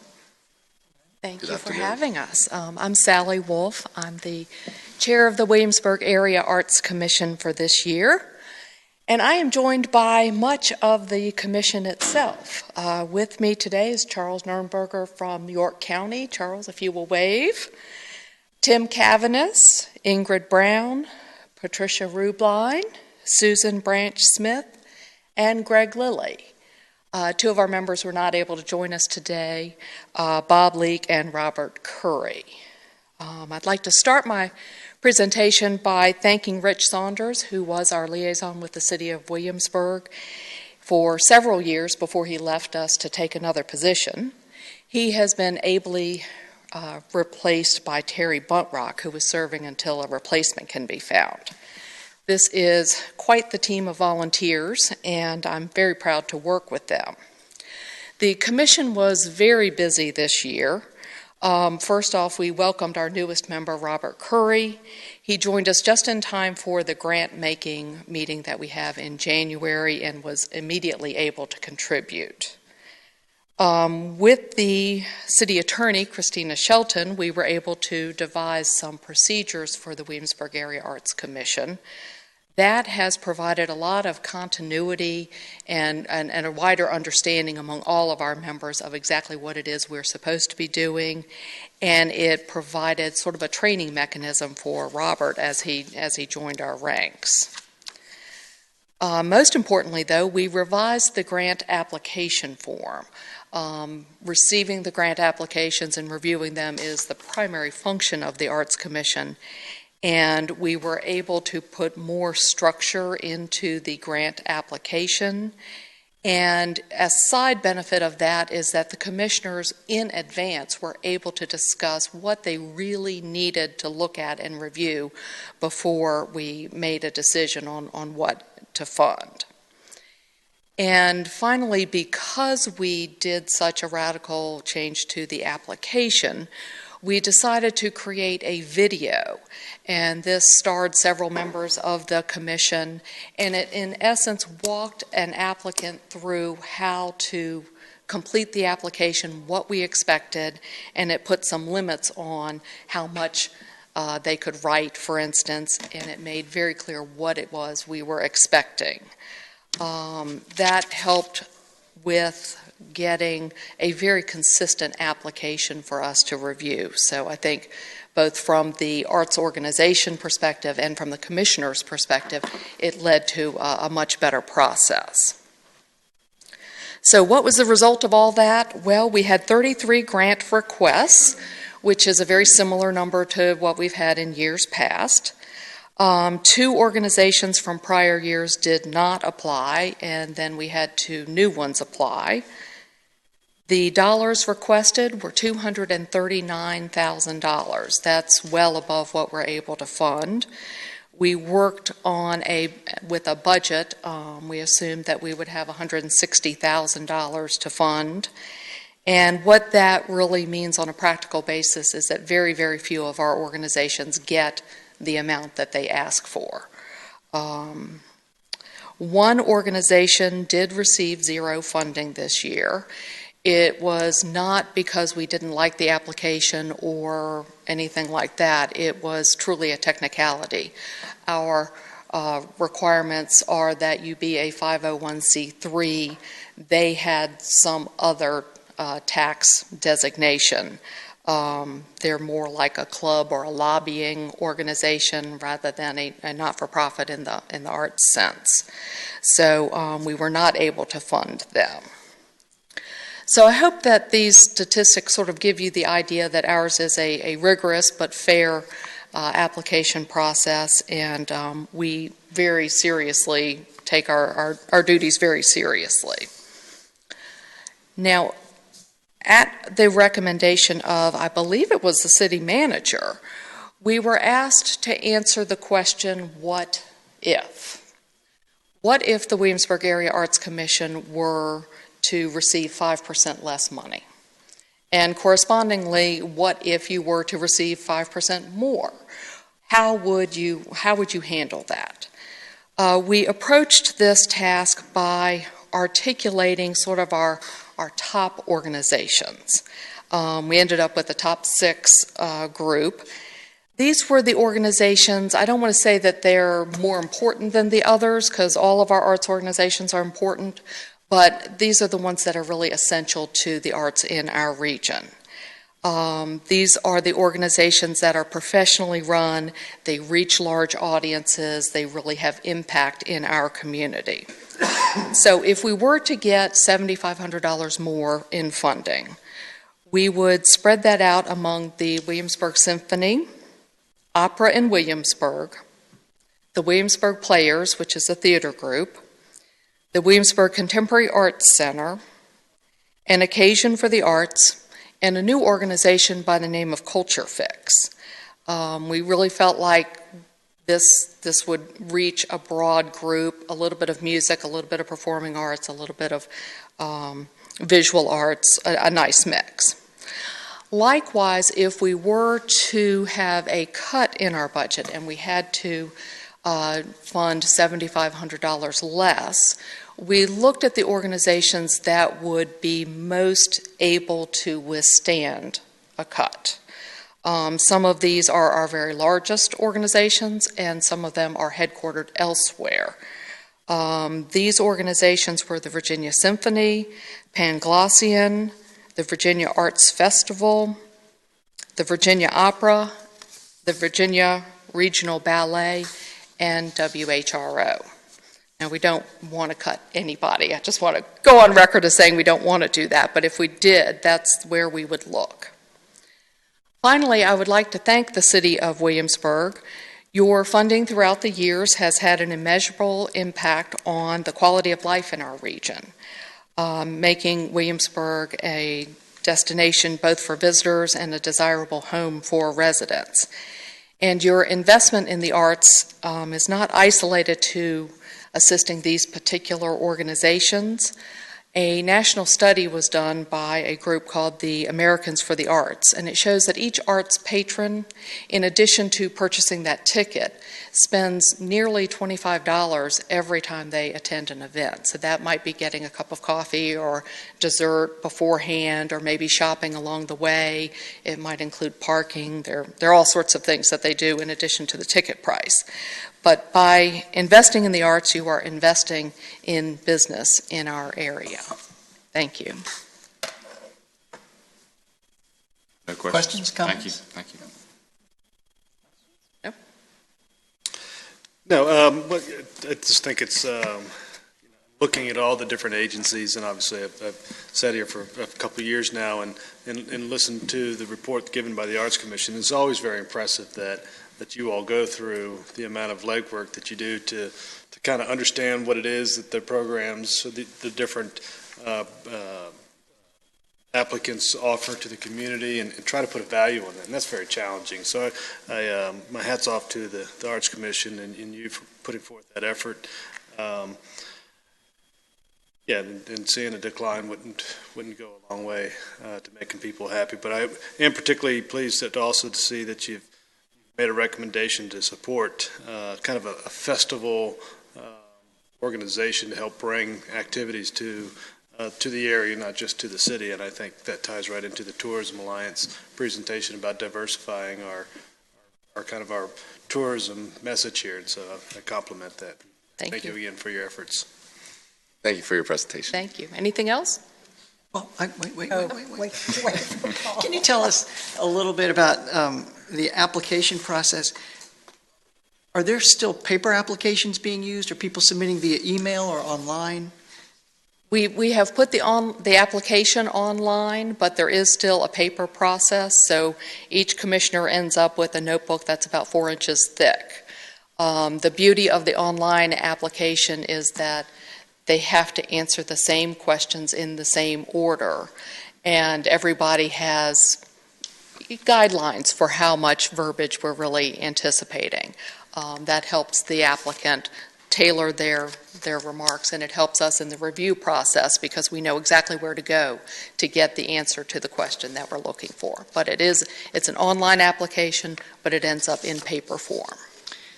And you talked about how the application itself had changed this year.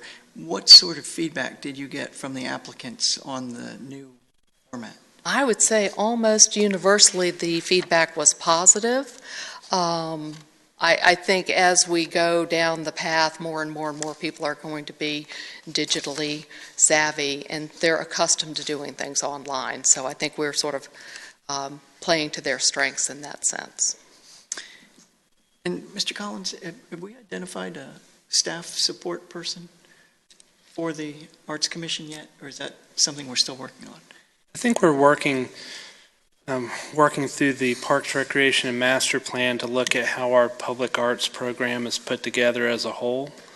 And so Terry Bruntrock is the public art consultant for the city and the EDA, or for the EDA principally. And so Michelle thought the best use of that consultant time was to assist the Art Commission until we got to that point in the program.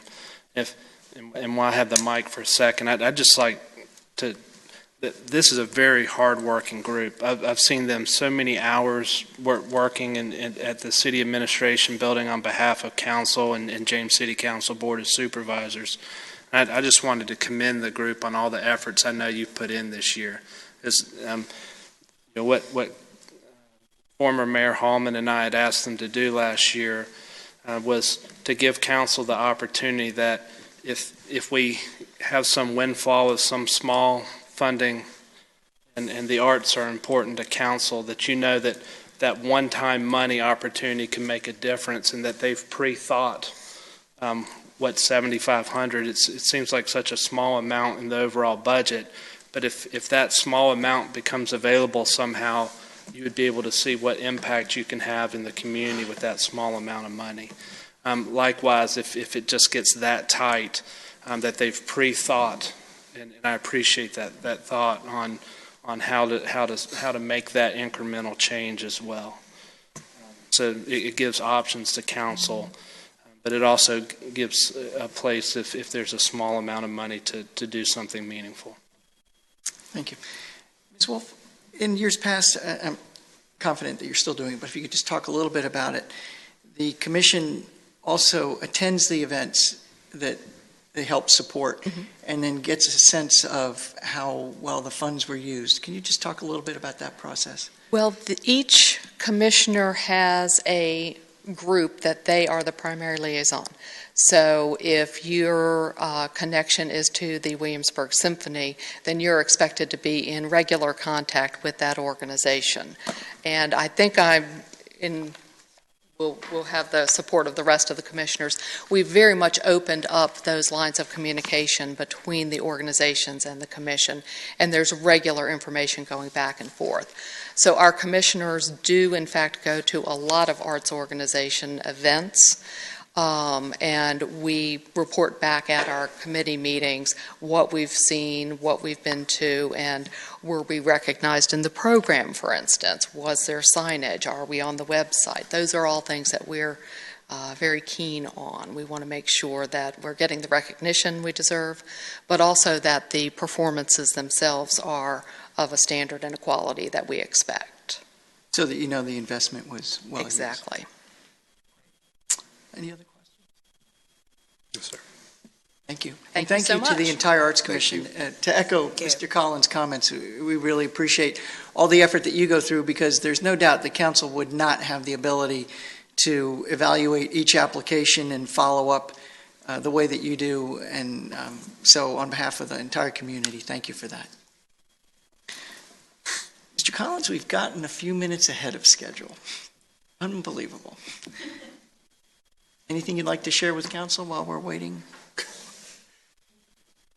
Perhaps a 5-minute recess in the event the back half takes a little longer, so that people have adequate rest in between. Okay, we'll take a 5-minute recess and be back at 4:40.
Work session is back in session.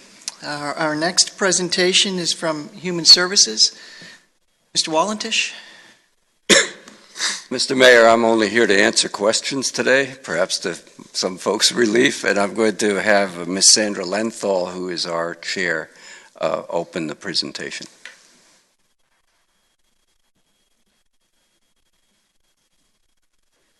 Welcome, Ms. Lenthal. It's good to be here again and again and again. First, I would like to say that we have a brand new member on our board, Susan Gennaro, and it's with real pleasure that I will turn it over to her very, very soon. But just to say that, as you know how we work together in our Human Services Board, filters the various applications of our partner agencies and so forth, and Susan will fill in that part of our structure. Welcome, Ms. Gennaro. Nice to see you again. Good afternoon, Mayor Freiling and members of the council. Excuse the pink shoes. I just came from physical therapy. The following criteria was used in evaluating partner agencies for continued funding in the upcoming fiscal year, as well as any new agencies that applied. Each agency was given a 5-page application which requested budget information over 3 years, client demographics, and other pertinent program information. Then questions were asked the following: does the agency provide both necessary and direct services to city residents that are of high priority and critical to their health and well-being? Are the agencies non-duplicative and cost-effective? Does the agency partner with the Human Services Department and its staff on an ongoing basis? And are the services prompt, accessible, and affordable? If not free, please include a rationale and sliding fee scale. In other words, no one should be turned away due to inability to pay. Additionally, there are other factors which were taken into consideration, such as a satisfactory audit, agency solvency and stability, and a mission and purpose which is in line with the City of Williamsburg's priorities and commitments to provide the best possible services to its citizens. And now the Social Services Advisory Board Chair, Sandra Lenthal, will discuss the board's recommendations for those agencies. Note that you have this sheet in your packet of information, and I hope that perhaps many of you who need it brought your reading glasses, because there couldn't be a smaller font, I don't think. You will see that we have 12 existing agency applications. If you count down on the left-hand side, the agencies that I am referring to are the first 12 on the left-hand column. And there were 4 new agencies which there were applications of which we recommended one, which was the ARC application. This led to a total increase of $7,081, which is seen in the lower right-hand corner. We listened to the advice of City Council to hold as close as we could to the budget that we had previously had. And when we reviewed the applications, it was with real critical concern about providing the care that was needed and sticking to our previous budget. So with that, I would like to ask if you have any questions. If you can see in the chart provided, if you have any questions, particularly about any ones which we did not include in the increased funding. Any questions that that you found? Mr. Foster? None, thank you. I have no. Very, very well laid out. Thank you. Mr. Zhang? Just wanted to point out a really quick comment that I stopped by the Hands Together day today, right before the City Council work session, and a lot of the organizations that I see in this spreadsheet was there and represented well. So thank you and to you and your commission for putting together this proposal and looking forward to reading it further and all. So thank you. Good. Well, Thank you. Thank you. Thank you. Thank you very much. And, Well- and it goes back to what we were talking before about the Arts Commission. okay. About how we appreciate the work that you do. Arts are important. The arts are great. We all love them. But the work that you're dealing with is critical to so many people in this community who are, some are in very precarious circumstances. And so I know the decisions that you all make are extremely difficult, and they're not made lightly. But as we said with the Arts Commission, we appreciate the effort that you put into this, because council would not have the wherewithal or the ability to analyze each application and evaluate it the way you do. And it takes a burden off staff as well. So I'll just ask, Mr. Wallentish, is there anything you'd like to add to council for their consideration? Just anything you see in trends in the community or things we should be aware of that are coming up on the horizon? Well, clearly, the services and the issues that were today at the down at our rec center, Hands Together, I think the services supporting the homeless, particularly as it affects children and elderly and disabled, is a very high priority. I know not just to the department, but also to council. So during the course of the year, we're going to continue to apprise you of those statistics and the needs, and possibly what our department, in conjunction with our partner agencies, both public and private, can do to put a dent into an increasing problem that is not going away anytime soon. But we'll keep you posted as we delve into some of the issues there. Go ahead. I was going to say, maybe just a follow-up to that, Ms. Lenthal, is there, having gone through the applications, was there something that you saw that was new, trending different from your perspective or the perspective of the commission? Well, I think just an overall observation is so many of the problems that we've been dealing with are still with us. Yeah. And where the beauty of the area in which we live is a camouflage to so many people who just find it hard to believe that we have homeless people, that we have people living in together in families in one motel room, living in a truck. This is not what their picture of Williamsburg is. So I think one of the jobs that I feel personally is just a member of the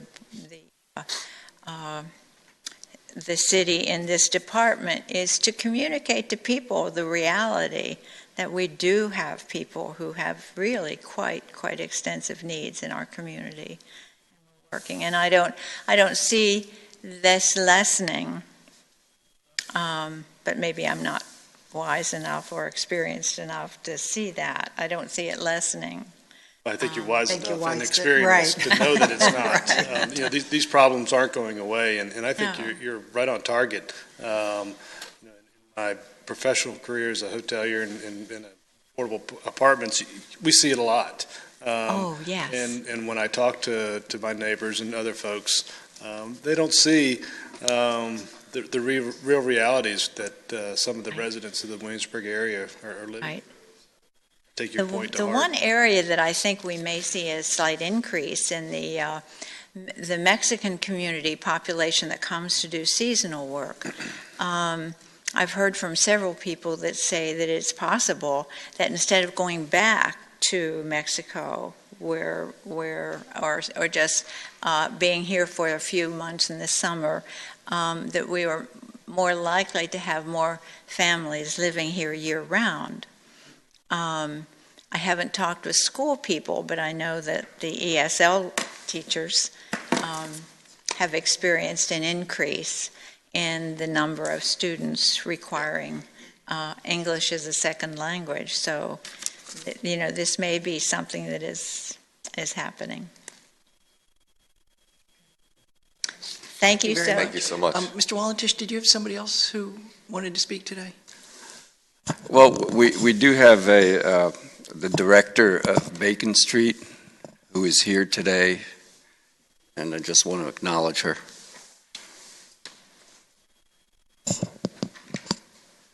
Thank you. If you could, for the sake of the camera, I'm sorry. Yes, ma'am. There? Okay. Yes, Please. ma'am.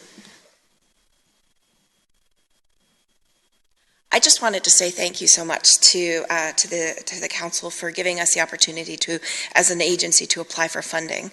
Our agency has gone through a really large transition over the past 2 years, and there's a lot of really good things and exciting things that are going on with Bacon Street Youth and Family Services. There's a lot of young people in our community and families who are being served by our agency, and there's going to be an increase in families who are in crisis as the opioid epidemic continues to grow in our community and nationwide. And I think it's important that we think about those kinds of things when we think about how we're funding things and our health and our human services agencies in the community. So, but I just wanted to say thank you. I'm really grateful for the opportunity. So, Could I ask you a question? As Yes, long as sir. you're here? About the opioid epidemic. Yes, sir. People read about it in the newspaper. People may hear about it on television. Can you give us even just if it's anecdotal, some idea of what that means in our community? Yes, so we thank you, by the way, for that opportunity. I can tell you anecdotally right now, we don't know the number of young people in this community who are actually dying of it right here in Williamsburg, statistically, because the way that somebody is classified when they pass away can be very different depending on how the hospital classifies something. But I can tell you that we had an event 2 weeks ago where we had a guest speaker who came in and was speaking about the fact that her son, who was 16 years old, passed away from a heroin overdose. And I can tell you that in that audience of 200 people, there were 3 separate families from the Williamsburg community who all 3 of them had children who had passed away from opioids and heroin in the past year. This is not just afflicting young people. No, this is not. This is not. And the important thing that we need to address about this is that there are young people in our community, and there is a very clear trail from prescription drug abuse to the opioid epidemic. It's a very clear pathway.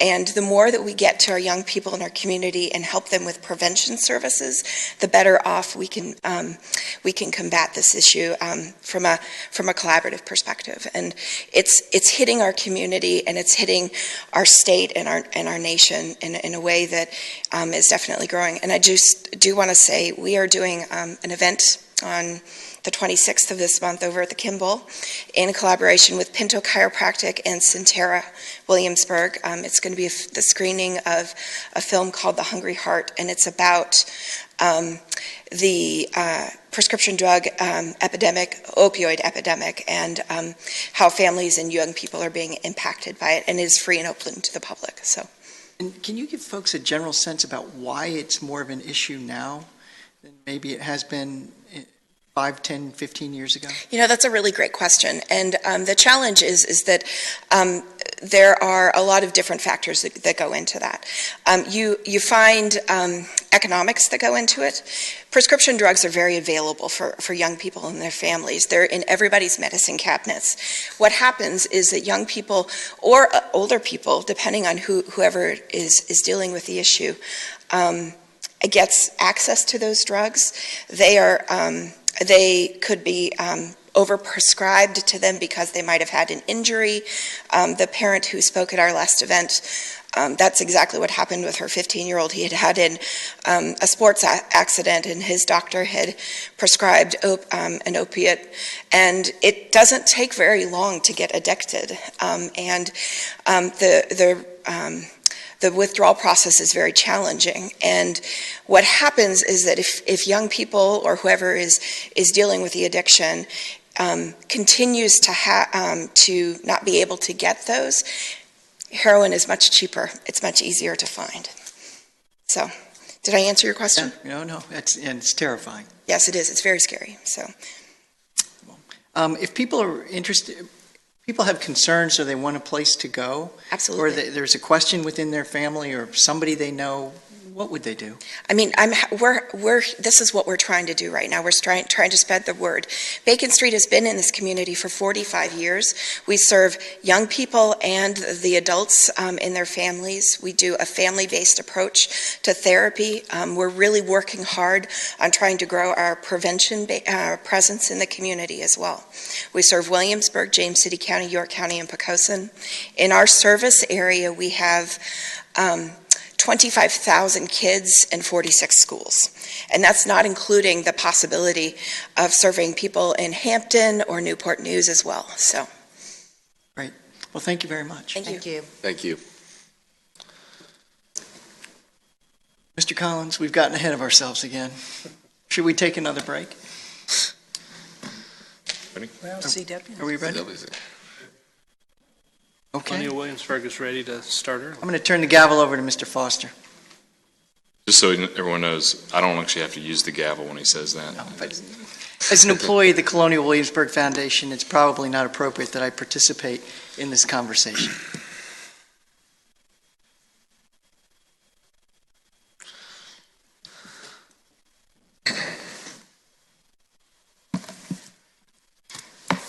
Good afternoon. Welcome. Mayor Freiling, Vice Mayor Foster, distinguished members of council, my name is Andrea Sardone, and I'm the Director of Marketing at the Colonial Williamsburg Foundation. Thank you for the opportunity to present today our request for funds to support our efforts to bring more tourists to our destination. The city's support is critical to our efforts and enables us to tell our story to more people. I'd like to start with a short summary of our 2016 effort. We drove 3.9 million unique visitors to our website, colonialwilliamsburg.com. Nearly 60% of that traffic were new visitors to our website.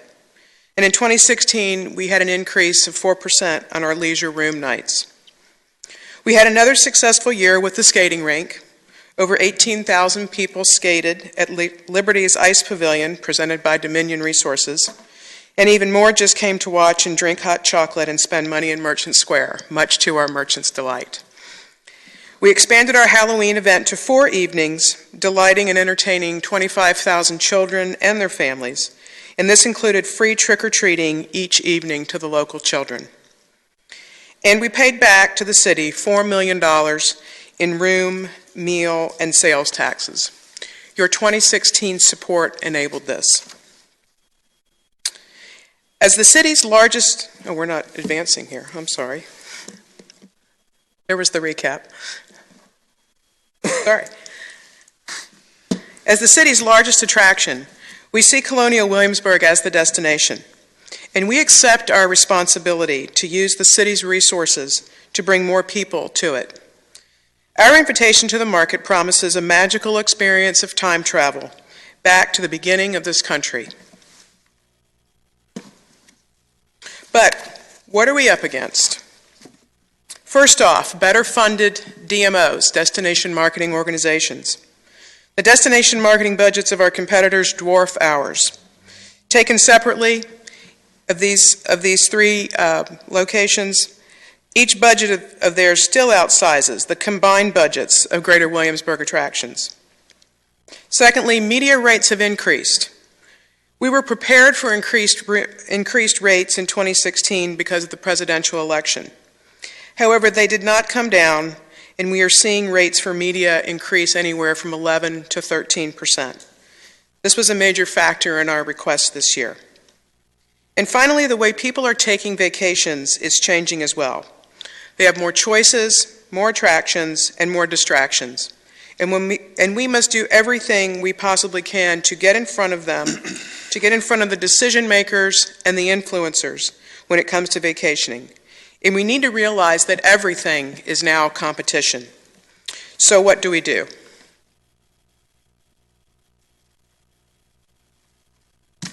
My favorite line, we fish where the fish are. As we know, reality forces us to make decisions, especially when it comes to the public's money.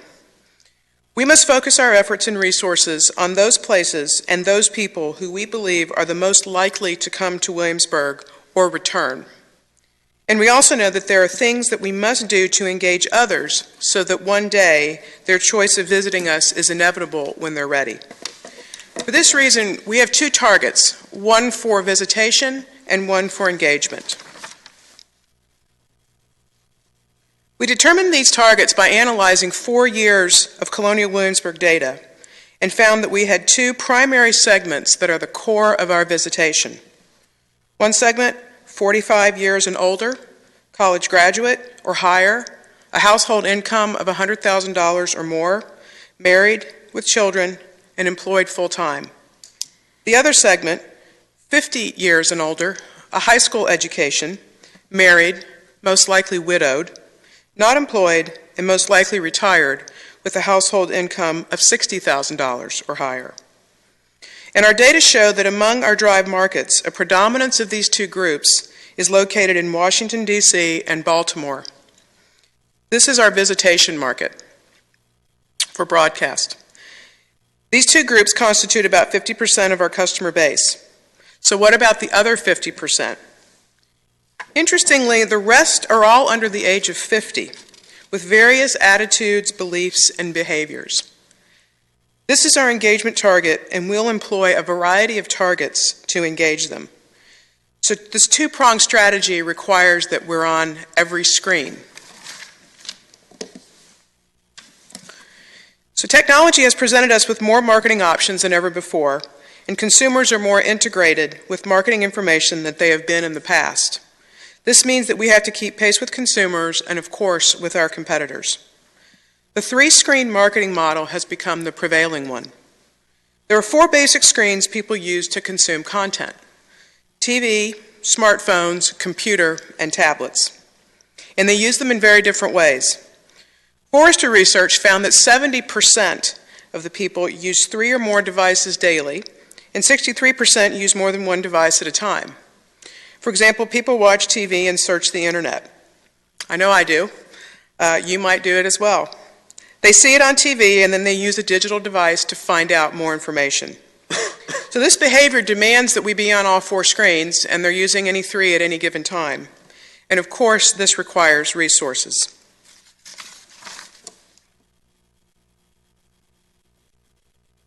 So here's how we intend to spend the money. Television. And we take the 4 screens into account. So television. We know from our data that the audience we are targeting for visitation are heavy TV watchers. So new this year is a 14-week television buy in Washington, D.C. and Baltimore. TV is still the most effective and quickest way to influence people. It also happens to be very expensive. But recall the 3-screen strategy, and you will see that we are making investments in other media that are integrated with each other. And we are on every screen as much as we can be. So our digital, search, print, and PR are all national in scope, while our TV buy is closely concentrated in Washington, D.C. and Baltimore. So I'd like to call your attention to a recent media hit, because the importance of PR cannot be underestimated here. I included in your reading materials a recent article in the Wall Street Journal. There's really no price you can put on that. That was the result of 3 to 4 months' work on our staff's time. Our great PR department worked with the Wall Street Journal, and we got a significant placement in both the Wall Street Journal online and the Wall Street Journal print edition. And some of the titles, they used different titles, but it was Spend Your Spring Break in the 18th Century or 7 Reasons to Visit Colonial Williamsburg. We have gotten so much mileage out of that, and it's just the first couple weeks, so we'll keep using it. So I mentioned the television's effectiveness, so I'd like to show you what I mean. In this slide, you'll see the DC and Baltimore markets are approximately 9 million people. 3.9 million of those people fall into our target market, so that 50% that I showed you on the visitation. In the 14 weeks of our buy, we will reach approximately 2.3 million people in a week. Weekly we reach 2.3 million people in a week. At the end of our 14-week buy, we will have reached 3.6 million, and that takes into account that the same people are seeing the same commercial. The number we can reach is directly a function of what we can afford. You'll see some data points later, but I can tell you now that we are seeing double-digit increases from the Washington, D.C. and Baltimore markets in traffic to our website. Honestly, this would not be possible without the city's support.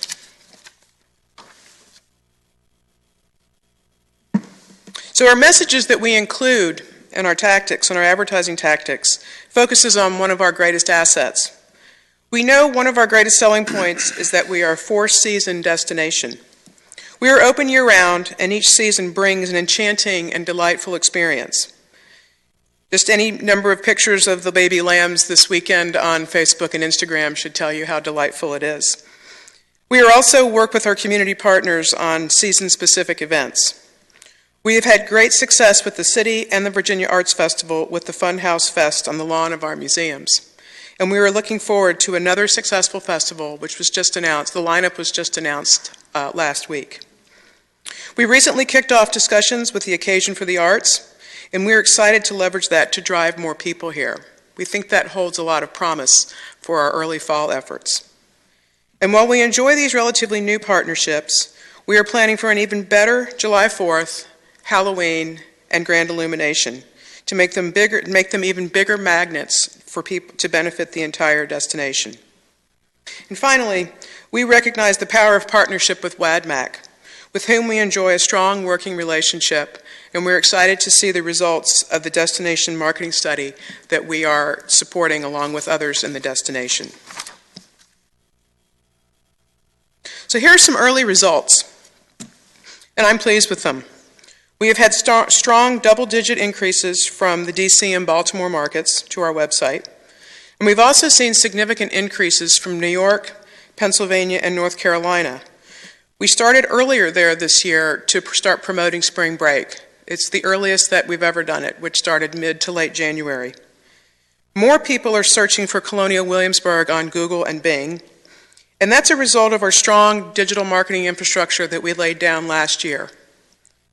In January, we fully launched a responsive website, making it easier for our mobile visitors to navigate the website. With 78% increase in mobile traffic in 2016, we are confident that our new site will reach even more people as the mobile traffic continues to grow. As I said, the early Wall Street Journal article is going to show us significant results, perhaps especially among our older or perhaps more well-heeled traveler with deeper pockets. We're all happy to help them empty them when they come here. We believe this is the outcome of our efforts to be active in the market, to be as active in the market as we can in creating top-of-mind awareness. And we were even in pop culture, which is an interesting signal and perhaps a good sign. Our recent mentions on the Goldbergs and the Mindy Project put us in the cool crowd, and hopefully that trend will continue. We believe this is an outcome to be as active as we can as well, and sort of being in the moment and using our social media to really enter the conversation. We are doing everything we can to squeeze as much out of these and, of course, to create even more. We are also doing everything we can to be as efficient and effective with our resources. We will be responsible stewards of the city's money in our effort to bring more people here to fall in love with the city that we love. Simply put, we cannot do this without your support. Thank you for your time this afternoon, and I'm happy to take questions. Mr. Ramsey? Well, thank you very much for the presentation and for it being so concise. And while you have this one slide up here, the website traffic increases, is that from the beginning of January? Yes, that is, we started from January 1. Okay, and as you were talking about the Wall Street article, which a friend of mine had forwarded to me, I was thinking, I wonder how that's impacting traffic and interest from the New York area, and you've answered that as well. And you mentioned the 3 or 4 different devices that all of us use. Well, it's not just the devices, but then it's what's on the devices as well. So I guess it's constantly trying to keep update with the Facebook and the Instagram and the Snapchat and whatever comes next as to be sure that Colonial Williamsburg is represented well in all of those different areas. And one thing that came up earlier when Ms. Reardon was talking to us was about the millennials and the challenge that they represent based on how they travel differently, what they're looking for, and I would think that would be a big challenge and not really fit into the primary demographics that you're looking for at this time. But those people will move into the families and the older categories soon. So I don't really have any questions, just a few observations. And, they're absolutely right. And what I can tell you, the 4 screens, they are content hogs. I mean, they can you never satisfy. I mean, there's always a need for more content. In fact, this morning, the team, we were talking that I said, what can we use? I mean, we have the most beautiful set here. I mean, we have, beautiful imagery. We have, just outstanding, intellectual power in our, historic area and our museums. And so that's what we're going to continue to put in, very manageable ways and very compelling ways. The millennials are an interesting group. The oldest millennial is turning 37. My nephew is one of them. Yeah, and many of them have children. So, and millennials are a very wide range. I mean, it's, if you want to use the 80-95 rule. So they're now starting to come into, okay, they have families. Millennials are interesting because people think that they're really not interested, but they do have some very interesting similarities to others. They love an experience. They love authenticity. They love craftsmanship. And they're very values driven.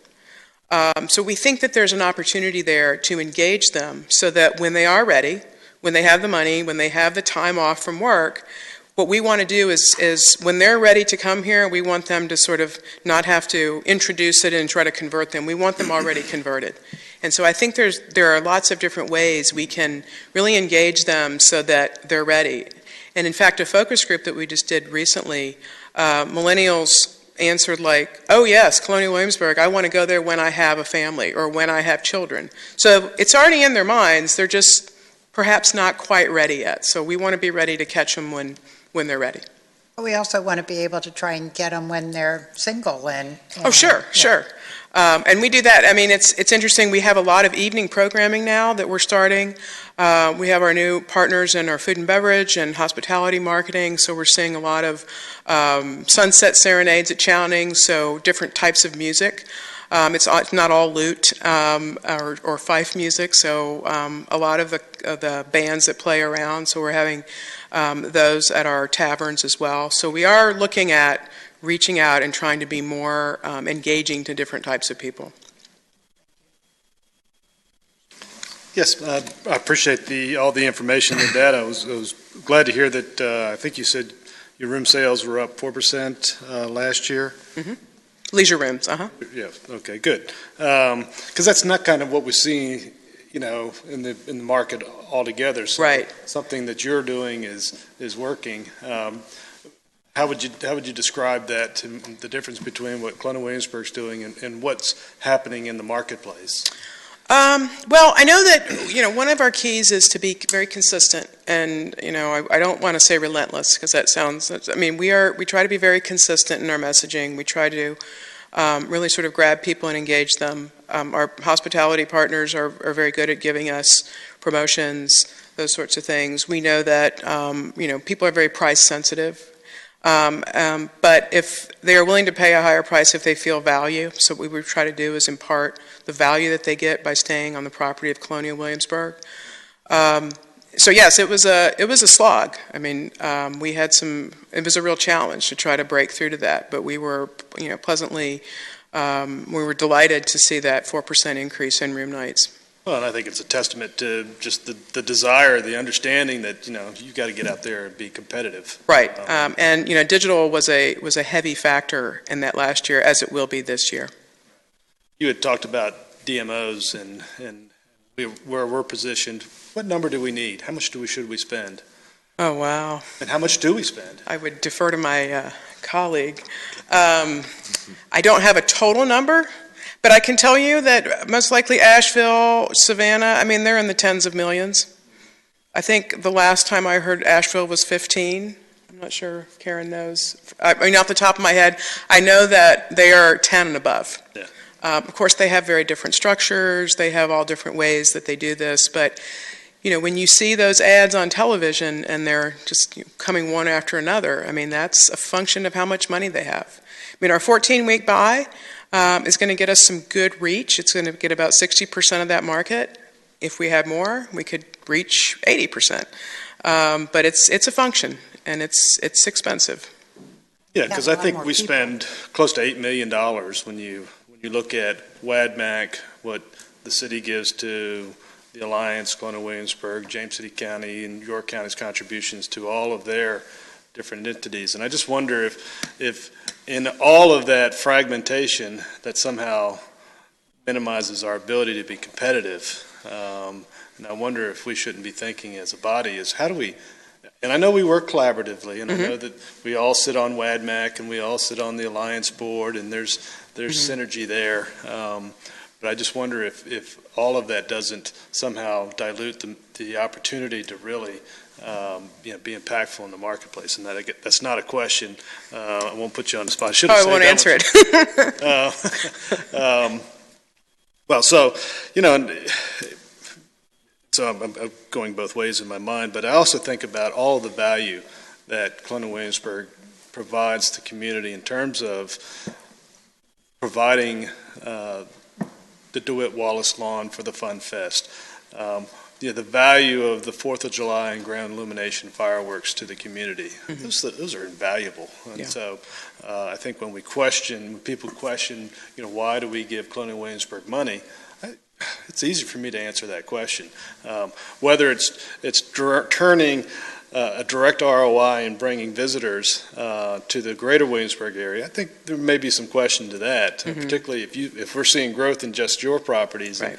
Which, if you look at the city numbers, must mean that everybody else is doing less. So there's a disconnect there, and we've got to fix that. But we do give it back in room taxes, so we hopefully we pay it back that way. And that's a true statement, but and congratulations, because not every hotel gets it back. True. What they contribute. True. Thank you for being here. Sure. Thank you. Any other questions? Well, thank you for your presentation. Let me actually begin by passing along my condolence on the passing of David Rockefeller Sr. Thank you very much. I'm a history buff, and he plays a big role in the narrative of bringing the restoration here to Williamsburg, given his close bond to Reverend Goodwin. So that was surprising to see that. And again, pass on my condolences. Switching gears, in terms of the $1.5 million that y'all are requesting, is that, to reiterate, is that in response to the inflation costs of the media buys and all of that? And, yes. Okay. Yeah, it's basically the request is flat to last year, but if you take into that, 11 to 13%, and there's actually some places that have risen, 17%. Yeah. That's what we factored in for that increase. Pay-per-click, so search engine marketing, is a very, very competitive world. We are bidding against major hotel chains. We're bidding against a lot of other people that want those same keywords, and so it is pure. That again is another function of just how much money you have to put out there. So that's the primary reason for it. Yeah, and I'm just to clarify, I'm really fascinated by the whole online marketing. So could you explain just quickly how does the unique guests that come through the website kind of come into play? And also, I guess to follow up with that, when they click through the website, do you specifically target, clicking the book now button, or how can you really tell based on the ROI with that? But it's impressive that you get 5 million clicks. That's great. So. We do. I mean, we have extensive tagging and pixeling that we do. Now, it's completely anonymous. Is that real time, by the way, or? It is real time. Okay. So we are able actually to go in and see exactly what that is. And our programmatic advertising, that is real time. So as people are coming, so let's just theoretical, somebody sees like the Wall Street Journal article, they Googled Colonial Williamsburg. They then come to our website. If they come to our site, we've now tagged them, or what's called pixeled them or cookied them. So now our ads will follow them around the internet. Okay. And so as they're going around to different websites, those ads that take advertising, we serve our ad to them. We know every time that ad gets served. So, Benny Zhang is searching, and we know that you've seen the ad's been served, or not you personally, but the person with his Pixel ID has now seen this ad 5 times, 6 times. We know about 9.3 times they see that ad, they usually click through the ad and they click through to the website. We call that a conversion. At the same time you Googled, we are also building what's called remarketing lists that then now we create remarketing lists, and so when you're reading articles and you see those ads that appear in the body of an article you're reading, you're now being served ads that are also relevant to what you're searching. And we have all sorts of ways that we count this, and we can see and we can follow. We actually, our new site is going to allow us to track from the time someone clicks on an ad, from the time they come through to the site, and then dynamically serve content. So if Ms. Ramsey is interested in gardens, she may see a website that is more garden focused, and Mr. Foster is interested in muskets, so he might see muskets, the musket range, or vice versa, who knows? Right. So that's how we do that. So we have extensive tracking set up, and we're collecting data everywhere. And we're trying to sort of look and see if there's patterns there, if there's ways that we can see, and vice versa, when people aren't clicking. Okay, so why aren't they clicking? What do we need to change? And we can literally change an ad out in probably 24 to 48 hours. And those might not be particularly the known details, but a lot of that's factoring to your presentation today, just kind of showing what you want to target in the future and what the funding requests. So it's and we know that, and we know that people, our programmatic partner we work with, Quantcast, is able to see this is what's called big data. So they're actually able to crunch through this data and actually see this profile of this person will tend to go to these websites as well. So they're able to be predictive, and so they're taking in all that data, and we get those reports. Now, this might be going a little bit beyond it, but when you're pursuing the tracking efforts, is there a way for you to find returning visitors? I guess maybe that's really hard. Or you can. Oh, so yeah. You're able to track that. So when they return, they're actually going to see a different ad. So we know you've been here, so we're going to show you now a different ad. So we're actually able to do that as well. So all the, what Zappos does, what all the major, online retailers do, we're actually able to do that as well. And of course we do that with a fraction of the money that they have. But yes, you can see eventually what we want to do, probably later on this year, is to be able to pixel someone's cart. So if you've put a ticket into a cart, it'll say, don't you want to come back and complete that transaction? So we believe we'll be able to do that. We're not sure that we want to do that yet. That might actually be kind of a nuisance. So we're looking at whether or not we want to do that. But we can have the ability. It's called pixeling their cart, and we'll be able to come back and don't you want to complete your cart? We could give them an incentive to go ahead and complete the transaction if they do it right then and there. Any particular insights from just when you're identifying the returning visitors? So I know you change the ads from time to time, like you just described. But any insights that you may want to share with us, and just kind of give us a sense of what maybe the challenges or hopes are for tracking those returning visitors? The insights is that we're competing against everybody else, and the good thing and the bad thing is that all the technology we have, so does the Biltmore, so does everybody else. So, we're all trying to, game the same system. It's interesting that people spend, the amount of time they do spend on our site. People actually, they come back and they're actually very loyal to our site, and they spend a lot of time going through. What's very popular on our site are the trades, so people love coming through the trades. We are the original DIY or craftsman movement. So we're fascinated to see where people actually go and look at things. The baby lambs, we could just put a baby lamb on every page and people will go through the whole site. So that's it. What really came out to us, what really struck us when we did the analysis on our customer database is that, half was 50 and older, and half were less than 50. And that's one of those perceptions that people think, oh, CW is just for old people.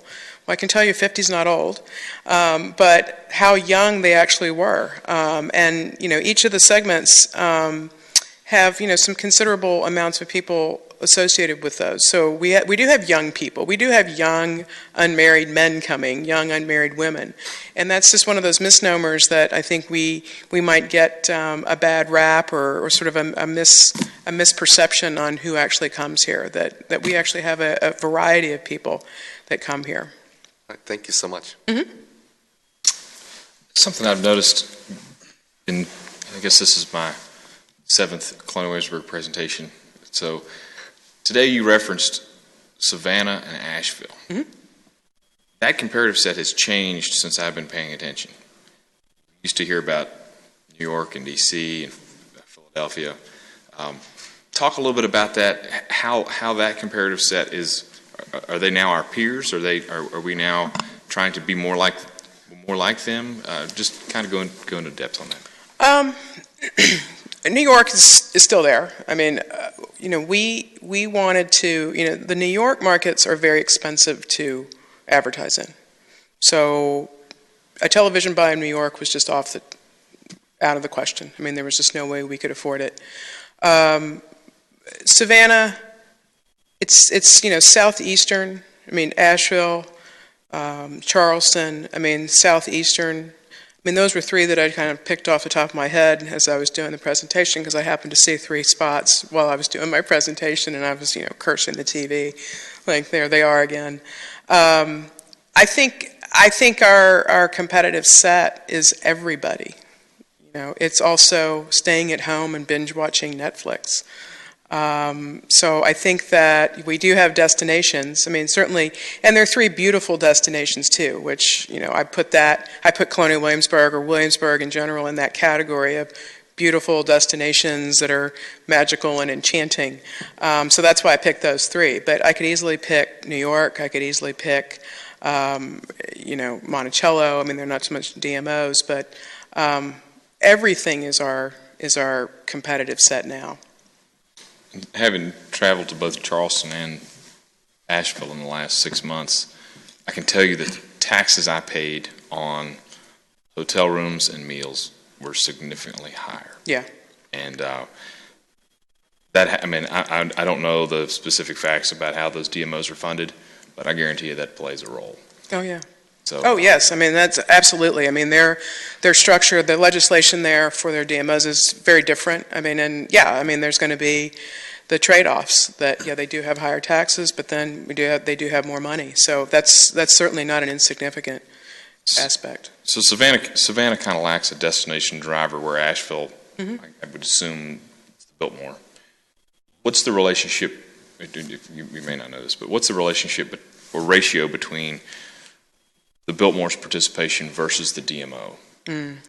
That's a good question. I actually don't know that. That would be a good... Because I was also surprised at the Biltmore ticket price relative to a Colonial Williamsburg ticket. Karen may know. Particularly when there's a lot more to do. I think I would defer to Karen on the DMO side. It's a really good question.